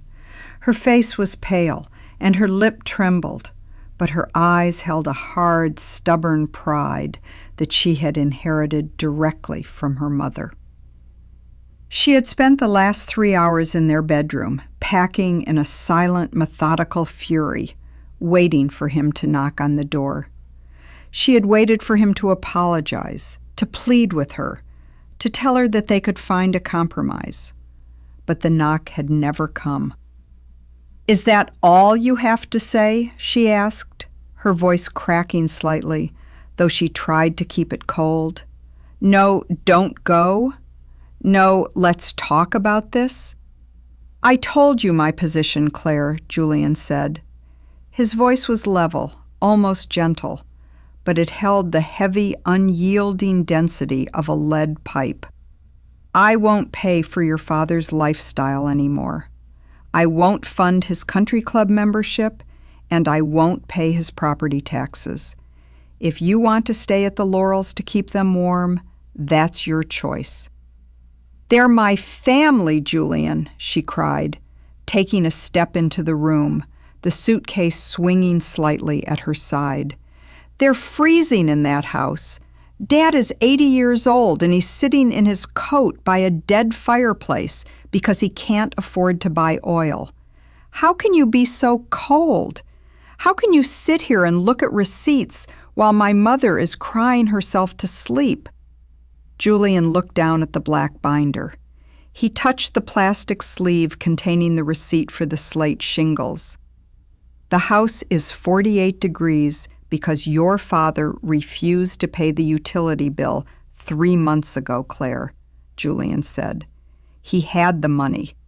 He chose to spend it on a vintage mahogany humidor for his study instead. I saw the delivery slip in the kitchen trash." Claire went entirely still. Her mouth opened slightly, but no sound came out. She looked at him, her eyes wide with a mixture of shock and a sudden, terrible confusion. He told me that was a gift from an old client," she whispered. "He lied," Julian said flatly, "just like he lied about the trust, just like he lied about the North Carolina development." He stood up, his tall frame casting a long, dark shadow across the desk in the dim afternoon light. He walked around the desk, stopping 3 feet from her.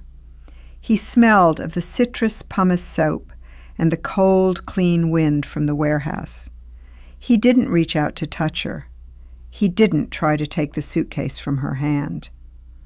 "The wind is turning to the north, Claire," Julian said softly, looking at the navy collar of her coat.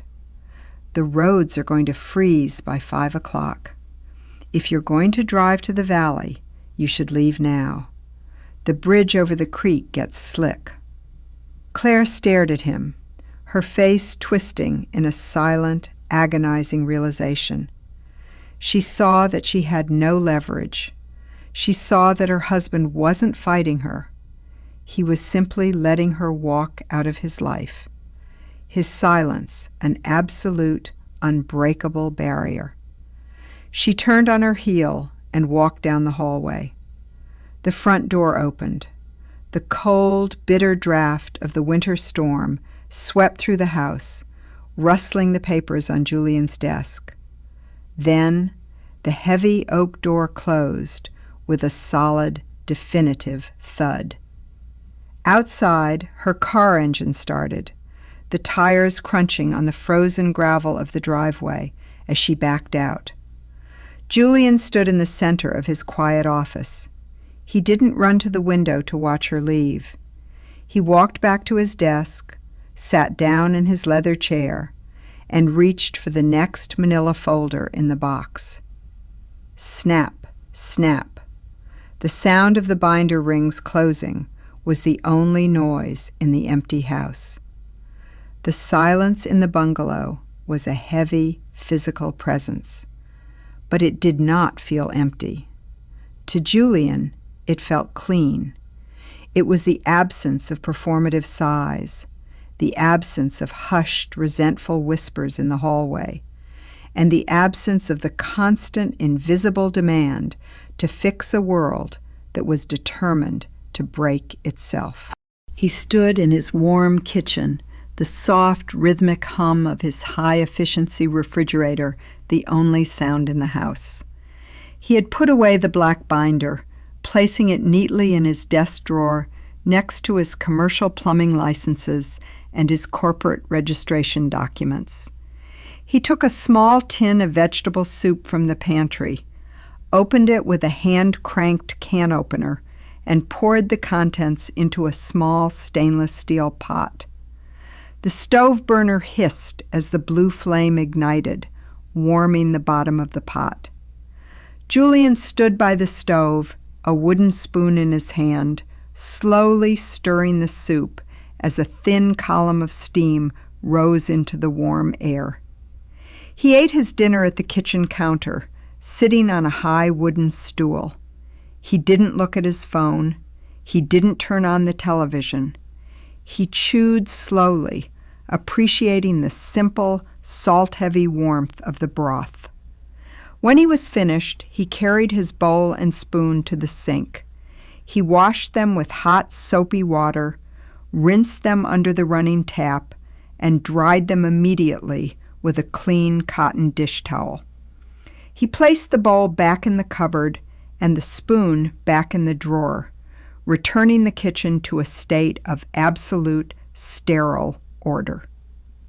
At 8:30 p.m., Julian walked into his home office to shut down his computer for the night. Before he closed the lid of his laptop, he saw a new email in his business inbox. It wasn't from a client or his foreman. It was an automated notification from the county clerk's online portal, which he had set up to track any filings related to the parcel number for the Laurels. Julian clicked on the notification.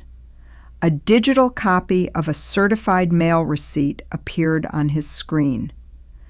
Document filed, notice of pending expiration of redemption period. Recipient, Richard Sterling, 1422 Laurel Valley Road. Status, dispatched via certified mail. Return receipt requested. Julian leaned back in his chair, the amber light of his desk lamp casting long, soft shadows across the wooden floor. Under the county's strict statutory foreclosure guidelines, the treasurer's office was legally required to send a final, certified warning letter to the property owner of record exactly 30 days before a tax lien certificate matured. The letter was designed to be impossible to ignore. It would be printed on bright orange paper, delivered by a postal worker who would require a physical signature from Richard himself.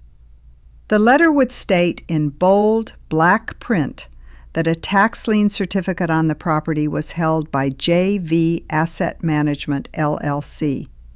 It would warn that if the total balance of $54,895, representing 3 years of back taxes, accrued interest, and administrative fees, was not paid to the county treasurer by 5 p.m.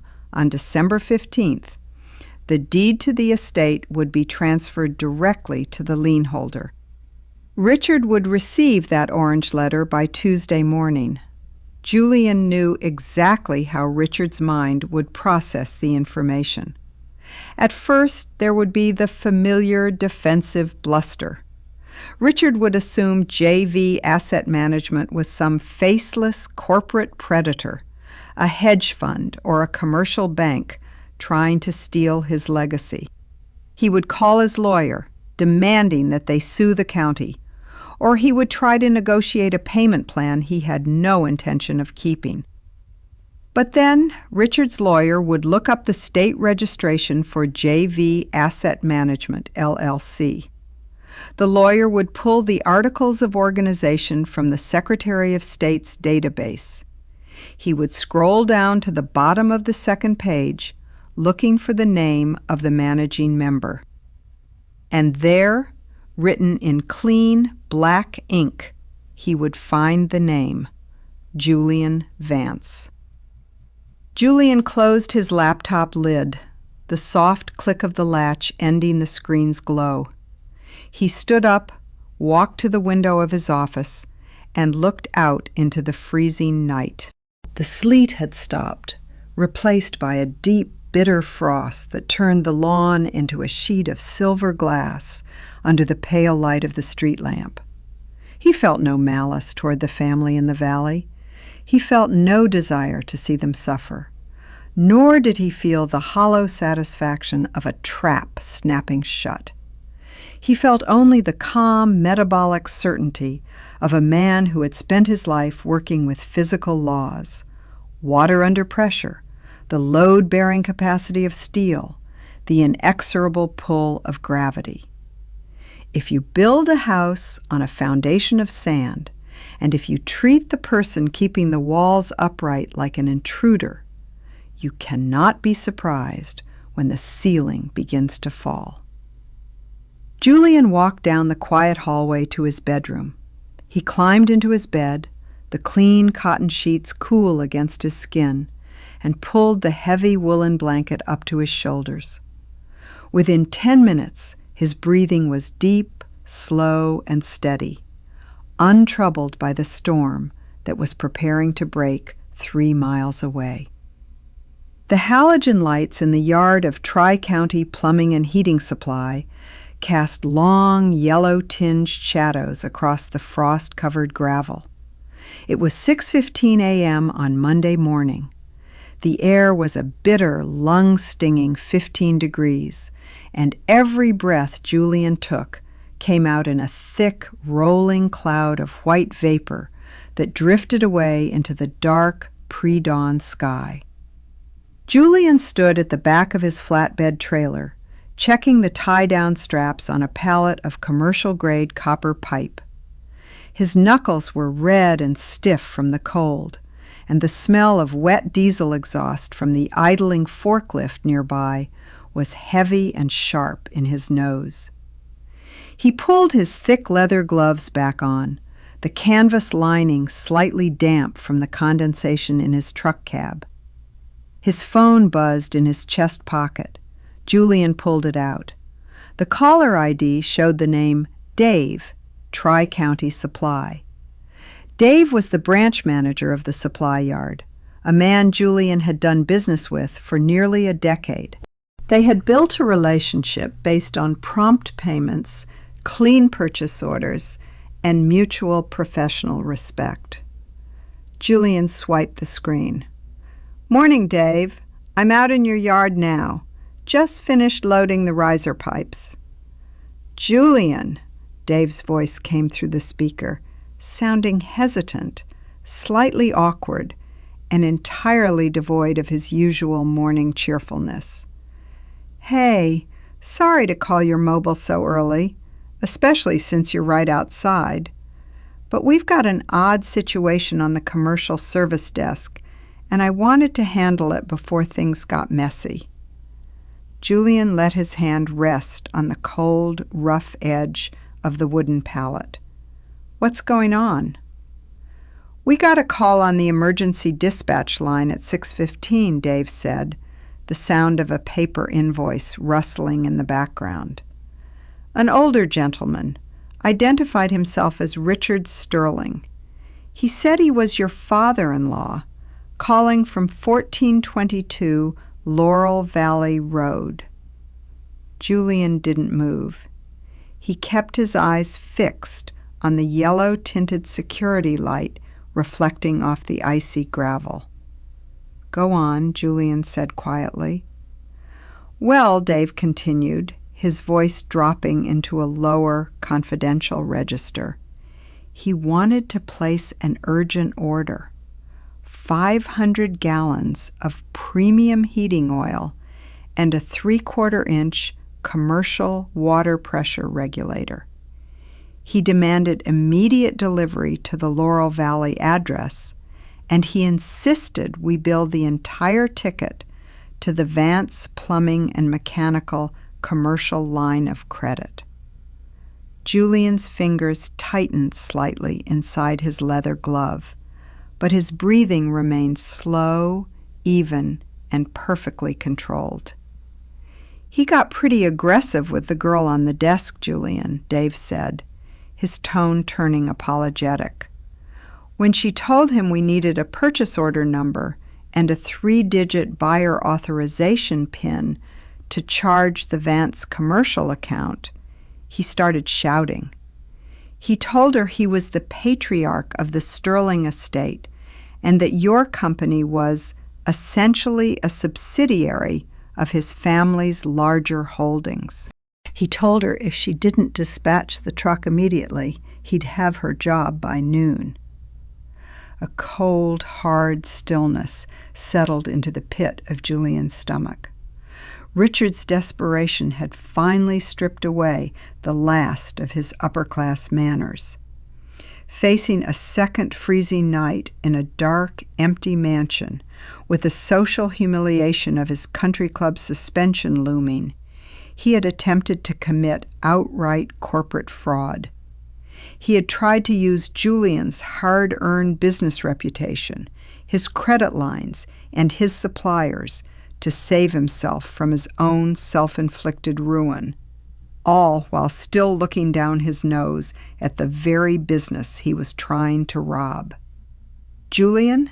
Dave prompted after a long silence. "We obviously didn't process the order.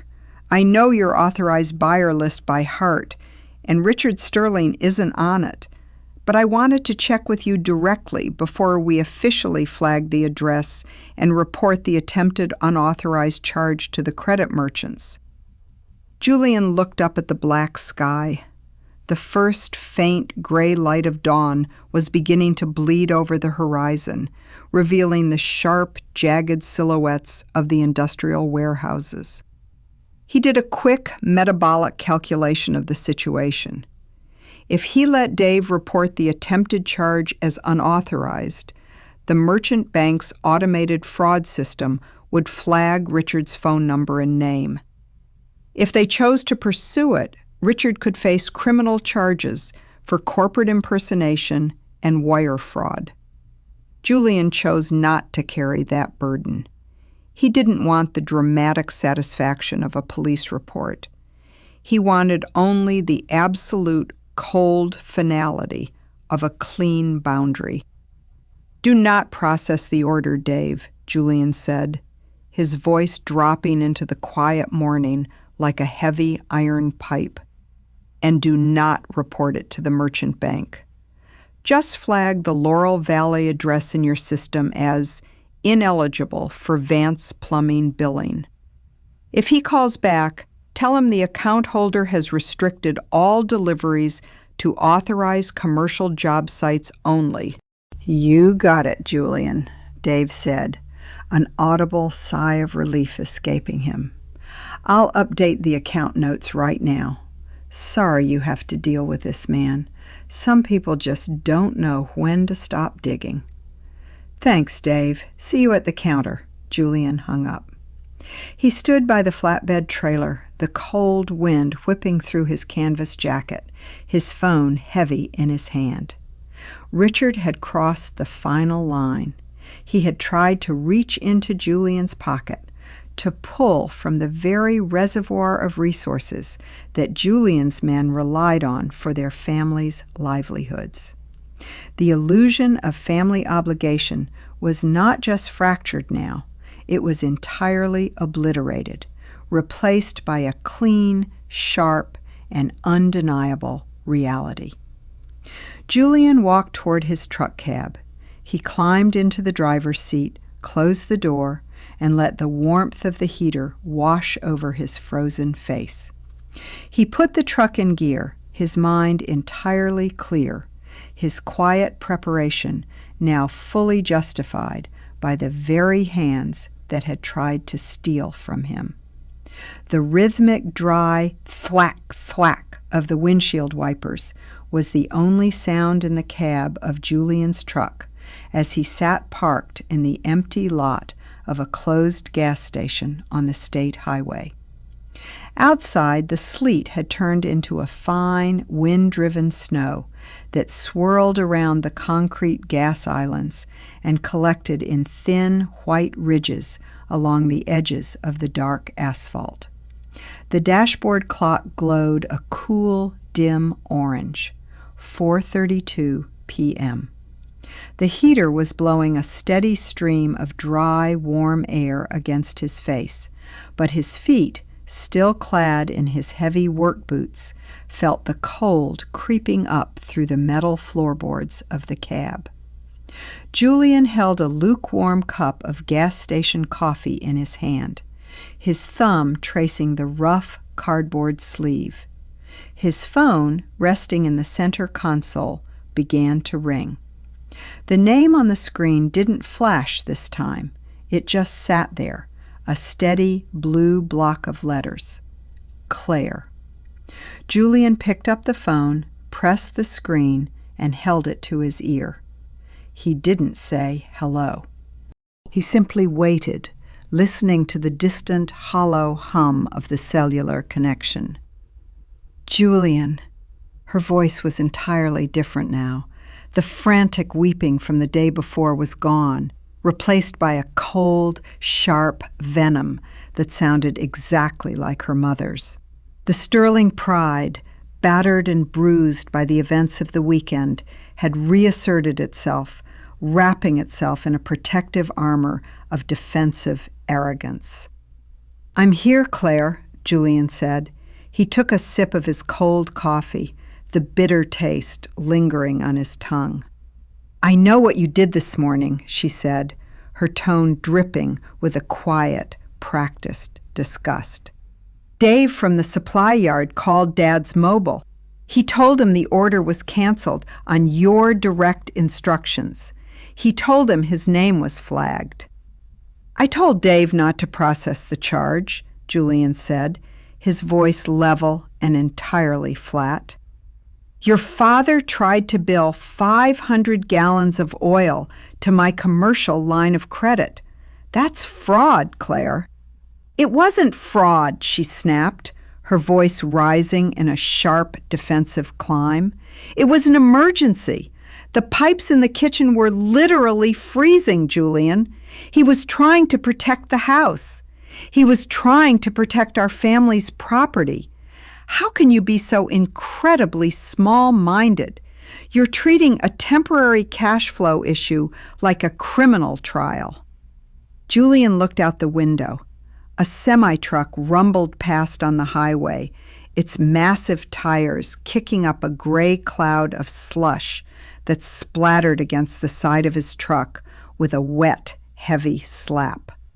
"It's not a temporary cash flow issue, Claire," Julian said quietly. "Your father has been broke for 4 years. He tried to steal from my business to keep his house warm because he spent his remaining cash on a mahogany humidor." There was a short, sharp intake of breath on the other end of the line. Claire's voice dropped into a lower, darker register, the polite veneer of her upbringing completely stripped away. "You think you're so clever, don't you?" she whispered. "You think because you have the bank passwords and the corporate accounts, you have all the power. You think you can just lock us out and watch us crawl." She paused, a low, cold chuckle escaping her. "Well, I spent the afternoon with Dad's personal attorney, Mr. Vance. We sat in his office for 3 hours. He looked at our marriage certificate, and he looked at the incorporation dates of your little plumbing company. He told me that under state law, since we've been married 5 years, your business is considered a marital asset. The contracts, the trucks, the warehouse, the operating accounts, it's all marital property." Julian's hand remained perfectly steady on the steering wheel. He felt no sudden spike of panic, no racing pulse. He simply did a quiet mental calculation. He knew Mr. Vance, an elderly, high-priced estate attorney who had spent 40 years drafting trusts for the Valley's wealthy families. Vance was a dinosaur who knew everything about probate law and absolutely nothing about modern corporate structures or premarital commercial entities. He was telling Claire exactly what she wanted to hear to justify a high retainer fee, entirely unaware that Julian's business had been incorporated as an S corporation 3 years before the wedding, with a strict non-marital asset clause written into the operating agreement. "Is that what he told you?" Julian asked, his voice steady. "Yes," Claire said, her tone turning triumphant, her words sharp and precise. "And he's already drafting the legal separation paperwork. He's filing a motion to freeze your business operating accounts by Wednesday morning, pending an asset evaluation. We're going to audit every single contract you signed this year, Julian. We're going to take half of your trucks, half of your equipment, and the warehouse. You thought you could humiliate my father? You're going to be back to working out of a toolbox by the time we're done with you." She paused, waiting for him to break. She waited for the sudden gasp of panic, the desperate pleading, the sudden realization that he had pushed them too far and was about to lose everything he had spent his life building. But the silence in the cab remained absolute. "You should find yourself a good lawyer, Julian," she said, her voice dropping into a cold, satisfied purr. "You're going to need one." Julian looked at his dashboard clock. It was 4:38 p.m. The certified letter from the county treasurer was currently sitting in the local postal sorting facility, scheduled for delivery to 1422 Laurel Valley Road at 9 a.m. tomorrow morning. "I have a lawyer, Claire," Julian said softly. "His name is Arthur Garrison. You might want to look him up." "I don't need to look him up," she snapped. "We'll see you in court on Thursday." "Goodbye, Claire," Julian said. He pressed the red button, ending the call, and tossed the phone onto the passenger seat. He picked up his cold cup of coffee, took one last sip, and threw the cup into the small trash bag hanging from the console. He put the truck in gear, his mind completely quiet. The storm was growing heavier, the white snow blanketing the gray highway in a clean, silent shroud. He steered the truck back toward the town, his eyes fixed on the road ahead, completely untroubled by her threats, waiting for the orange envelope to drop on their doorstep in the morning. The morning sun reflected off the fresh blanket of snow with a blinding, sterile glare that filled the mezzanine office of Vance Plumbing and Mechanical. It was 9:10 a.m. on Tuesday. Julian sat at his desk, his fingers wrapped around a warm mug of black tea, watching a small digital progress bar on his second monitor as it synced his company's weekly payroll data with the bank. A quiet ping chimed from his email client. Julian didn't rush to click it. He finished his sip of tea, set the ceramic mug down on his green blotter, and then clicked on the inbox. The email was an automated delivery receipt from the United States Postal Service. Tracking number 70210410 0002 3319 8441. Status: delivered. Signed for by addressee. Delivery time: 9:12 a.m. Signature image: R. Sterling.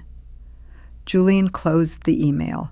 He leaned back in his chair, his hands resting on the armrests, his eyes fixed on the small glass-framed window that overlooked the quiet warehouse below.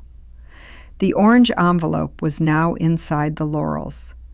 Richard would have signed the mail carrier's electronic pad on the front porch, the freezing wind whipping through his cashmere sweater as he stood on the salt-stained stone steps.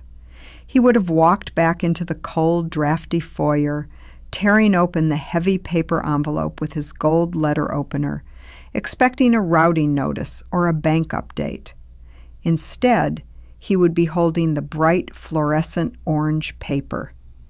He would be reading the words JV Asset Management, LLC. He would be looking at the figure of $54,895. And he would be staring at the final statutory deadline of December 15th. The clock on Julian's desk ticked quietly. 9:18 a.m.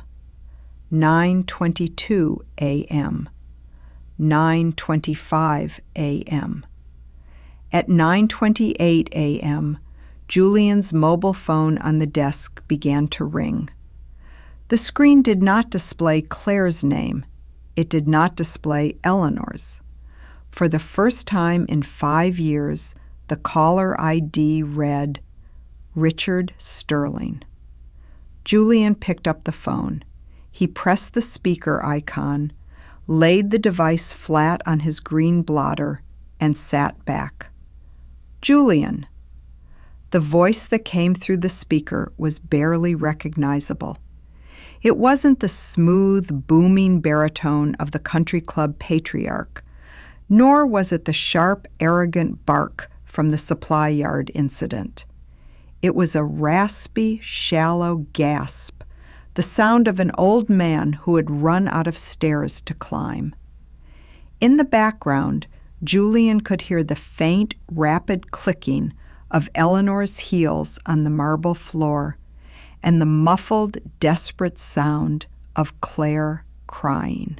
"I'm here, Richard," Julian said, his voice dropping into the quiet room like a heavy stone.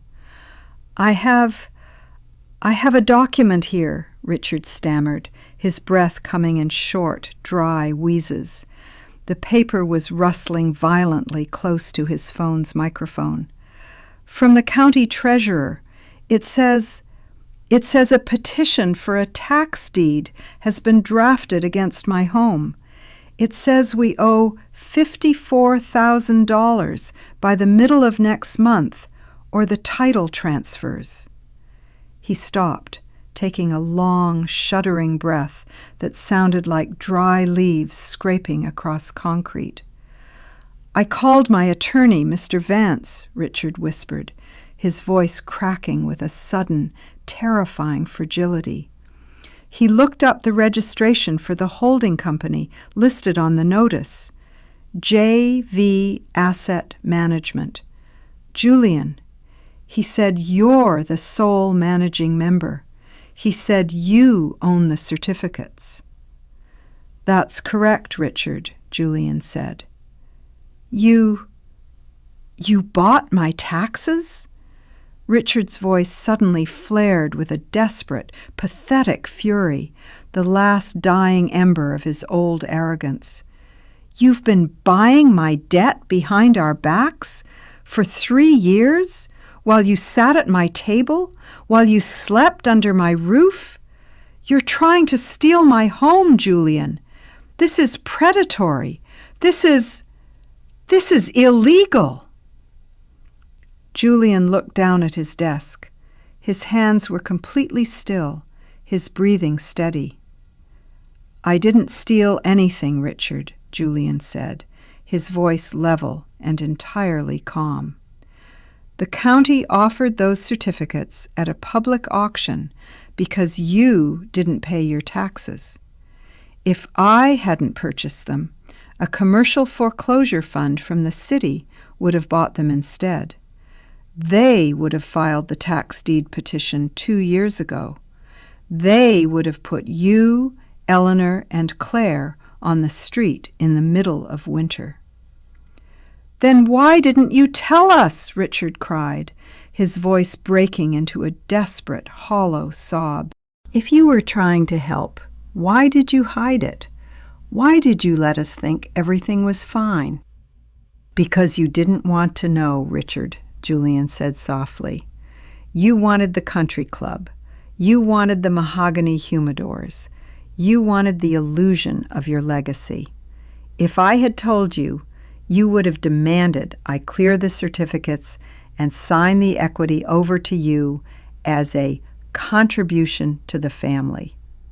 I gave you 2 years of free housing because of Claire. But the statutory clock is running out, and I'm not renewing the lease."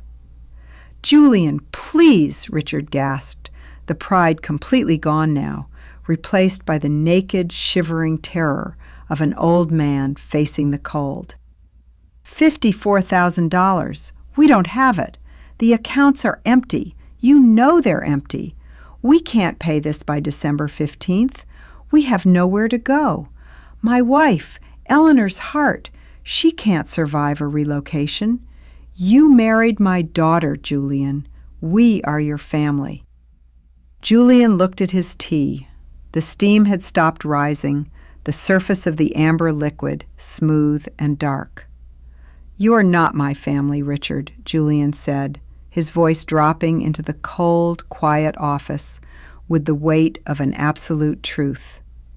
"You're just people who used my money to pretend you were better than me. You have 37 days to redeem the certificates at the county treasurer's office. If you don't, my attorney files the quiet title action on December 16th. The deed transfers to JV Asset Management, and I will begin the eviction process on the 17th. "Julian, no, you can't." Julian reached out his hand. With a single smooth motion of his thumb, he tapped the screen, ending the call. He picked up his mug of tea. It was lukewarm, but he drank it anyway, his throat swallowing the bitter liquid in the quiet, sunlit room. He turned back to his monitor, clicked the Submit Payroll button, and watched the digital ledger clear, completely untroubled by the storm that had finally snapped shut on the valley. The high-pitched metallic whine of the pipe threading machine filled the lower bay of the warehouse, a sharp industrial screech that subsided into a low, oily purr as the die head finished cutting the threads. Marcus, wearing greasy leather apron and protective goggles, pulled the lever back, releasing a heavy 20-foot length of black steel gas pipe. A thick, dark curl of metal shavings fell into the catchpan below, smoking faintly with the scent of hot sulfur and dark cutting oil. Julian stood at the heavy wooden workbench nearby, testing the tension on a 2-inch brass check valve. He pressed his thumb against the internal, spring-loaded gate, feeling the stiff, precise resistance of the brass mechanism as it clicked open, then snapped shut with a clean, airtight seal. He marked a check on his clipboard with a black felt-tip pen. "That's the last of the gas risers for the Eastgate building," Marcus said, wiping his greasy hands on a blue shop rag as he walked over. He looked up at the mezzanine stairs, then back at Julian, his voice dropping into a quiet, respectful tone. "We've got the trucks loaded for tomorrow morning. You want us to head out early, or are you going to run the morning safety meeting?" "I'll run the meeting, Marcus," Julian said, his eyes still fixed on the clipboard. "Be here at 6. The state gas inspector is scheduled for 8, and I want the pressure manifolds fully pre-assembled before he steps onto the deck." "You got it, boss." The heavy steel pass door at the front of the warehouse clicked open. Julian didn't look up, but his hand on the clipboard went perfectly still. The draft that followed the door's opening was freezing, cutting through the warm, sulfur-scented air of the shop floor. It carried the faint, bitter scent of frozen road salt and damp wool. A moment later, the slow, hesitant click of leather boots echoed against the sealed concrete floor. It was Claire. She didn't walk with her usual brisk stride. Her movements were slow, almost heavy, as she wound her way past the racks of cast iron fittings and the stacked wooden crates of brass valves. Her navy wool coat was unbuttoned, revealing a plain cream sweater underneath, her face pale and entirely drained of color. Her hair, usually pinned back in a neat, professional sweep, was slightly damp from the falling snow outside, a few loose strands clinging to her cheek. Marcus looked at Claire, then offered a quiet, awkward nod to Julian before picking up his lunchbox from the bench. "I'll see you at 6, Julian. Have a good evening." "Good night, Marcus," Julian said. The heavy roll-up door groaned as Marcus stepped out, leaving the warehouse in a sudden, vast quiet, broken only by the distant, rhythmic hum of the unit heater hanging from the high steel rafters. Claire stopped 3 feet from the workbench. She looked at the brass check valve in Julian's hand, then up at his face. Her eyes were dry now, the frantic tears of the morning replaced by a flat, hollow exhaustion that seemed to settle deep into her bones. "Mr. Vance called us back," she said, her voice dropping into the quiet shop floor like a dry, paper-thin leaf. He spent 2 hours on the phone with the county treasurer's legal counsel. He looked at your corporate filings again. Julian laid the brass valve down on the wooden bench. It made a solid, heavy thud against the timber. He looked at her, his expression entirely neutral, his arms crossed over his chest. "And?" Julian asked quietly. "He told Dad to start packing," she whispered, her lips barely moving. She reached out, her fingers touching the rough, oil-stained edge of the workbench, as if she needed the physical support to keep her standing. "He said the S Corporation is airtight.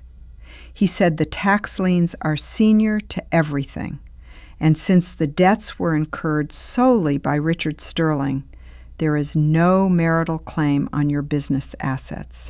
He told us that if we don't find $54,000 by December 15th, the county will issue the deed to JV Asset Management. He said there is nothing he can do." She looked at him, her eyes searching his face, looking for some trace of the man who had spent 5 years quietly fixing her plumbing, paying her bills, and keeping her family's secrets. "Is this what you wanted?" she asked, her voice cracking slightly, though she kept it quiet. "To watch us lose everything? To make my parents beggars?" Julian looked down at his clipboard, his index finger tracing the neat black columns of his inventory. "I didn't make them beggars, Claire," Julian said, his voice dropping into the cold air with the weight of an absolute truth. "I paid their bills for 5 years.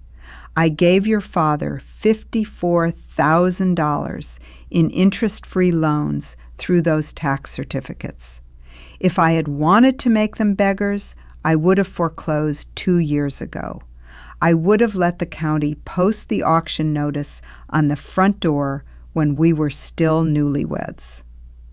"But you're foreclosing now," she said, a note of quiet accusation creeping back into her tone. "I'm not foreclosing, Claire," Julian corrected her, his voice level, steady, and terrifyingly calm. "I'm just not renewing the subsidy. I'm stepping out of the way. If your father can find $54,000, he keeps his house. If he can't, then the house belongs to the person who actually paid for it." Claire stared at him, her hands slowly sliding off the edge of the workbench. She saw with a sudden, devastating clarity that there was no anger in him, there was no resentment to argue against, no hurt pride she could soothe with a polite apology. He had simply looked at the ledger of his life, calculated the energy required to keep her family's illusion alive, and decided that the transaction was no longer profitable. "Where are we supposed to go?" she whispered, her voice dropping into the dark, cold corners of the warehouse. "That's a question for your father, Claire," Julian said softly. "He's had 30 years to prepare for it. I've only had 5. He picked up his clipboard, turned on his heel, and walked toward the wooden stairs of the mezzanine office, his boots making a steady, hollow sound against the concrete. He didn't look back to see if she was following.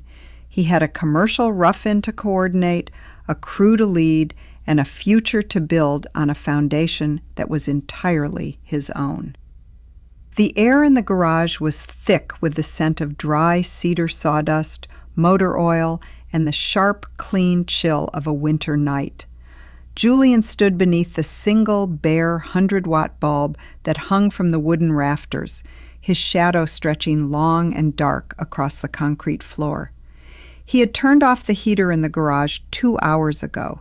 The cold had settled in, quiet and heavy, turning his breath into a steady, rhythmic plume of white mist that rose toward the rafters and vanished into the darkness.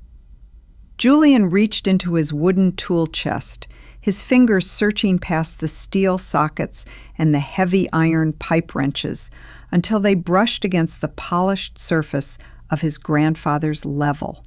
He lifted it out of the drawer. It was an 18-inch brass-bound rosewood level made in the late 1940s. The wood was dark, almost black from decades of contact with hand oils and graphite. But the brass corners were still bright, secured by tiny, flush-set screws. Julian turned the level over in his hands, his thumb wiping a microscopic film of dust from the glass vial in the center. The pale green alcohol bubble floated perfectly between the double black lines, suspended in its quiet, liquid world. It was a tool built to find the absolute truth of a line, indifferent to the wind, the cold, or the hands that held it.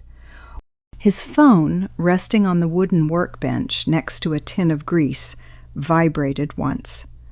Julian didn't rush to pick it up.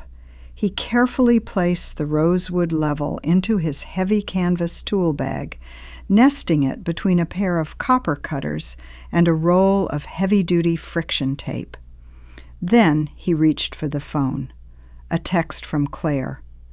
"I'm coming by the house tomorrow morning around 9, the message read, the text cold and functional. "I'm packing the rest of my clothes, the kitchen set my grandmother gave us, and the winter tires for the Volvo. Please leave the garage key under the mat so I don't have to ring the bell." Julian looked out the small, dirty window of the garage. The snow was falling in thick, silent flakes now, sticking to the branches of the lilac bushes along the fence. He did a quick, quiet calculation. The winter tires for her car were premium, studless snow tires mounted on alloy rims. He had bought them last November, spending $1,200 of his personal savings to ensure she wouldn't slide on the icy curves of the valley road during her morning commute.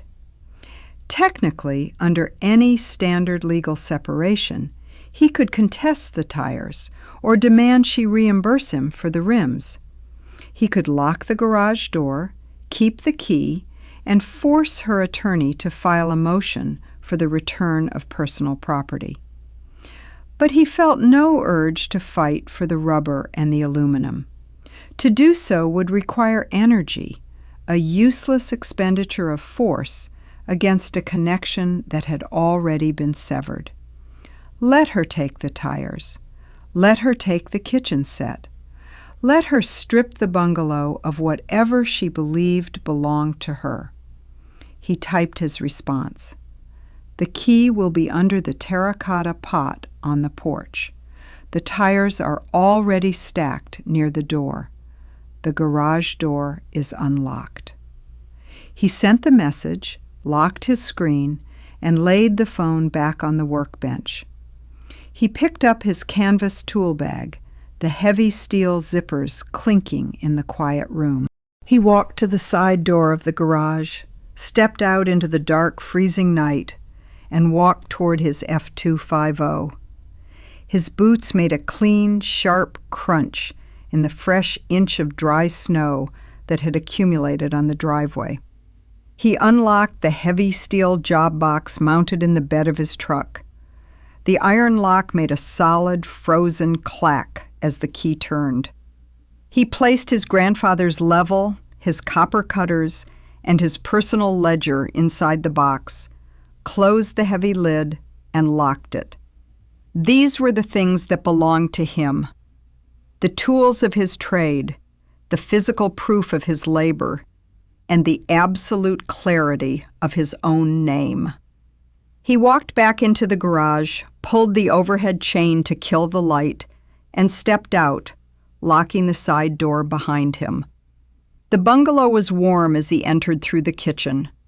He took off his boots, placing them neatly on the rubber mat by the door, and walked into the living room.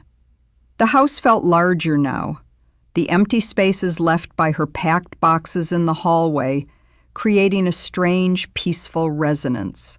The ticking of the grandfather clock in the dining room was steady, a slow, mechanical pulse that seemed to count down the remaining days of the year with absolute, indifferent precision.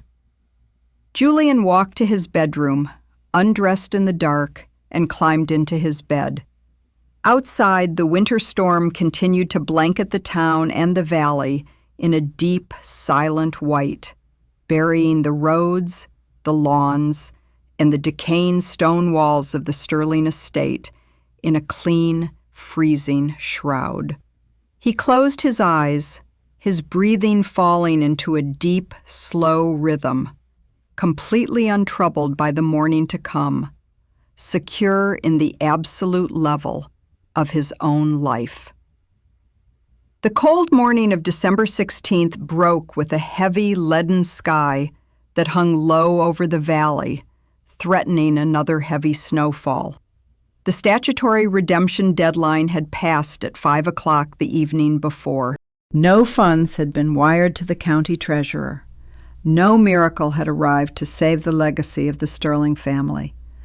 The heavy, hand-carved oak doors of the Laurels stood wide open, letting the freezing winter wind howl through the grand foyer, rustling the dusty tapestries and scattering dry leaves across the polished marble floor. A massive flatbed truck, bearing the green and white magnetic decals of Vance Plumbing and Mechanical, rumbled slowly up the long gravel driveway. Its heavy dual rear tires made a deep crunching sound as they rolled over the white quartz gravel of the circular loop, easily crushing the frozen weeds that had grown along the edges. Julian stood in the center of the loop. He wore his heavy canvas work jacket, his boots planted firmly in the light dust of snow, holding a steaming metal thermos of black coffee. Behind him, a second commercial truck pulled in, carrying a heavy yellow excavator on its trailer. The driver, one of Julian's young apprentices, backed the rig into the turnout near the old carriage house, the air brakes hissing in sharp, rhythmic gasps that shattered the silent morning air. The front doors of the mansion creaked. Richard Sterling walked out first. He did not look like the proud patriarch of the country club anymore. He looked frail, his shoulders hunched against the biting wind, leaning heavily on a brass-headed wooden cane. His expensive cashmere coat looked loose on his shrinking frame. Behind him walked Eleanor, carrying a single designer suitcase, her face pale and locked in a bitter, silent mask of shame. Claire walked last, her head down, carrying a cardboard box of personal photo albums and tax papers. They walked toward a modest, mid-sized rental sedan parked at the edge of the driveway. Richard stopped. He looked at the massive commercial flatbed parked directly in the center of the circular loop, the exact spot he had once claimed was ruined by the aesthetic of Julian's work vehicles. He stared at the white lettering on the door, Vance Plumbing and Mechanical. He looked at Julian. For a long, agonizing moment, no one spoke. The wind whistled through the bare branches of the ancient oaks, carrying the distant hollow hum of the highway below. Richard's mouth opened slightly, his lips parting as if he wanted to deliver one final, high-handed dismissal, but the words died in his throat. The illusion of his legacy had collapsed under the weight of his own unpaid debts, and there was absolutely nothing left to say. He climbed into the passenger seat of the rental car. Eleanor and Claire followed, the doors closing with a thin, hollow thud that carried none of the weight of the old world they were leaving behind. Julian watched the sedan drive slowly down the long gravel road, its red taillights disappearing into the gray morning mist of the valley. He felt no anger, no triumph, and no regret. The system had simply cleared its lines. He turned back to the mansion. Tomorrow, the demolition crews would arrive to begin tearing down the sagging, water-damaged wings of the house, clearing the ground to build the new, centralized headquarters and supply yard for his expanding commercial business. The circular loop of quartz gravel would be paved over with 6 inches of reinforced concrete, built to support the heavy weight of his machinery. The ledger had balanced, the quiet preparation was complete. When we build our lives on empty pride and the exploitation of those who carry us, the laws of gravity and karma always win.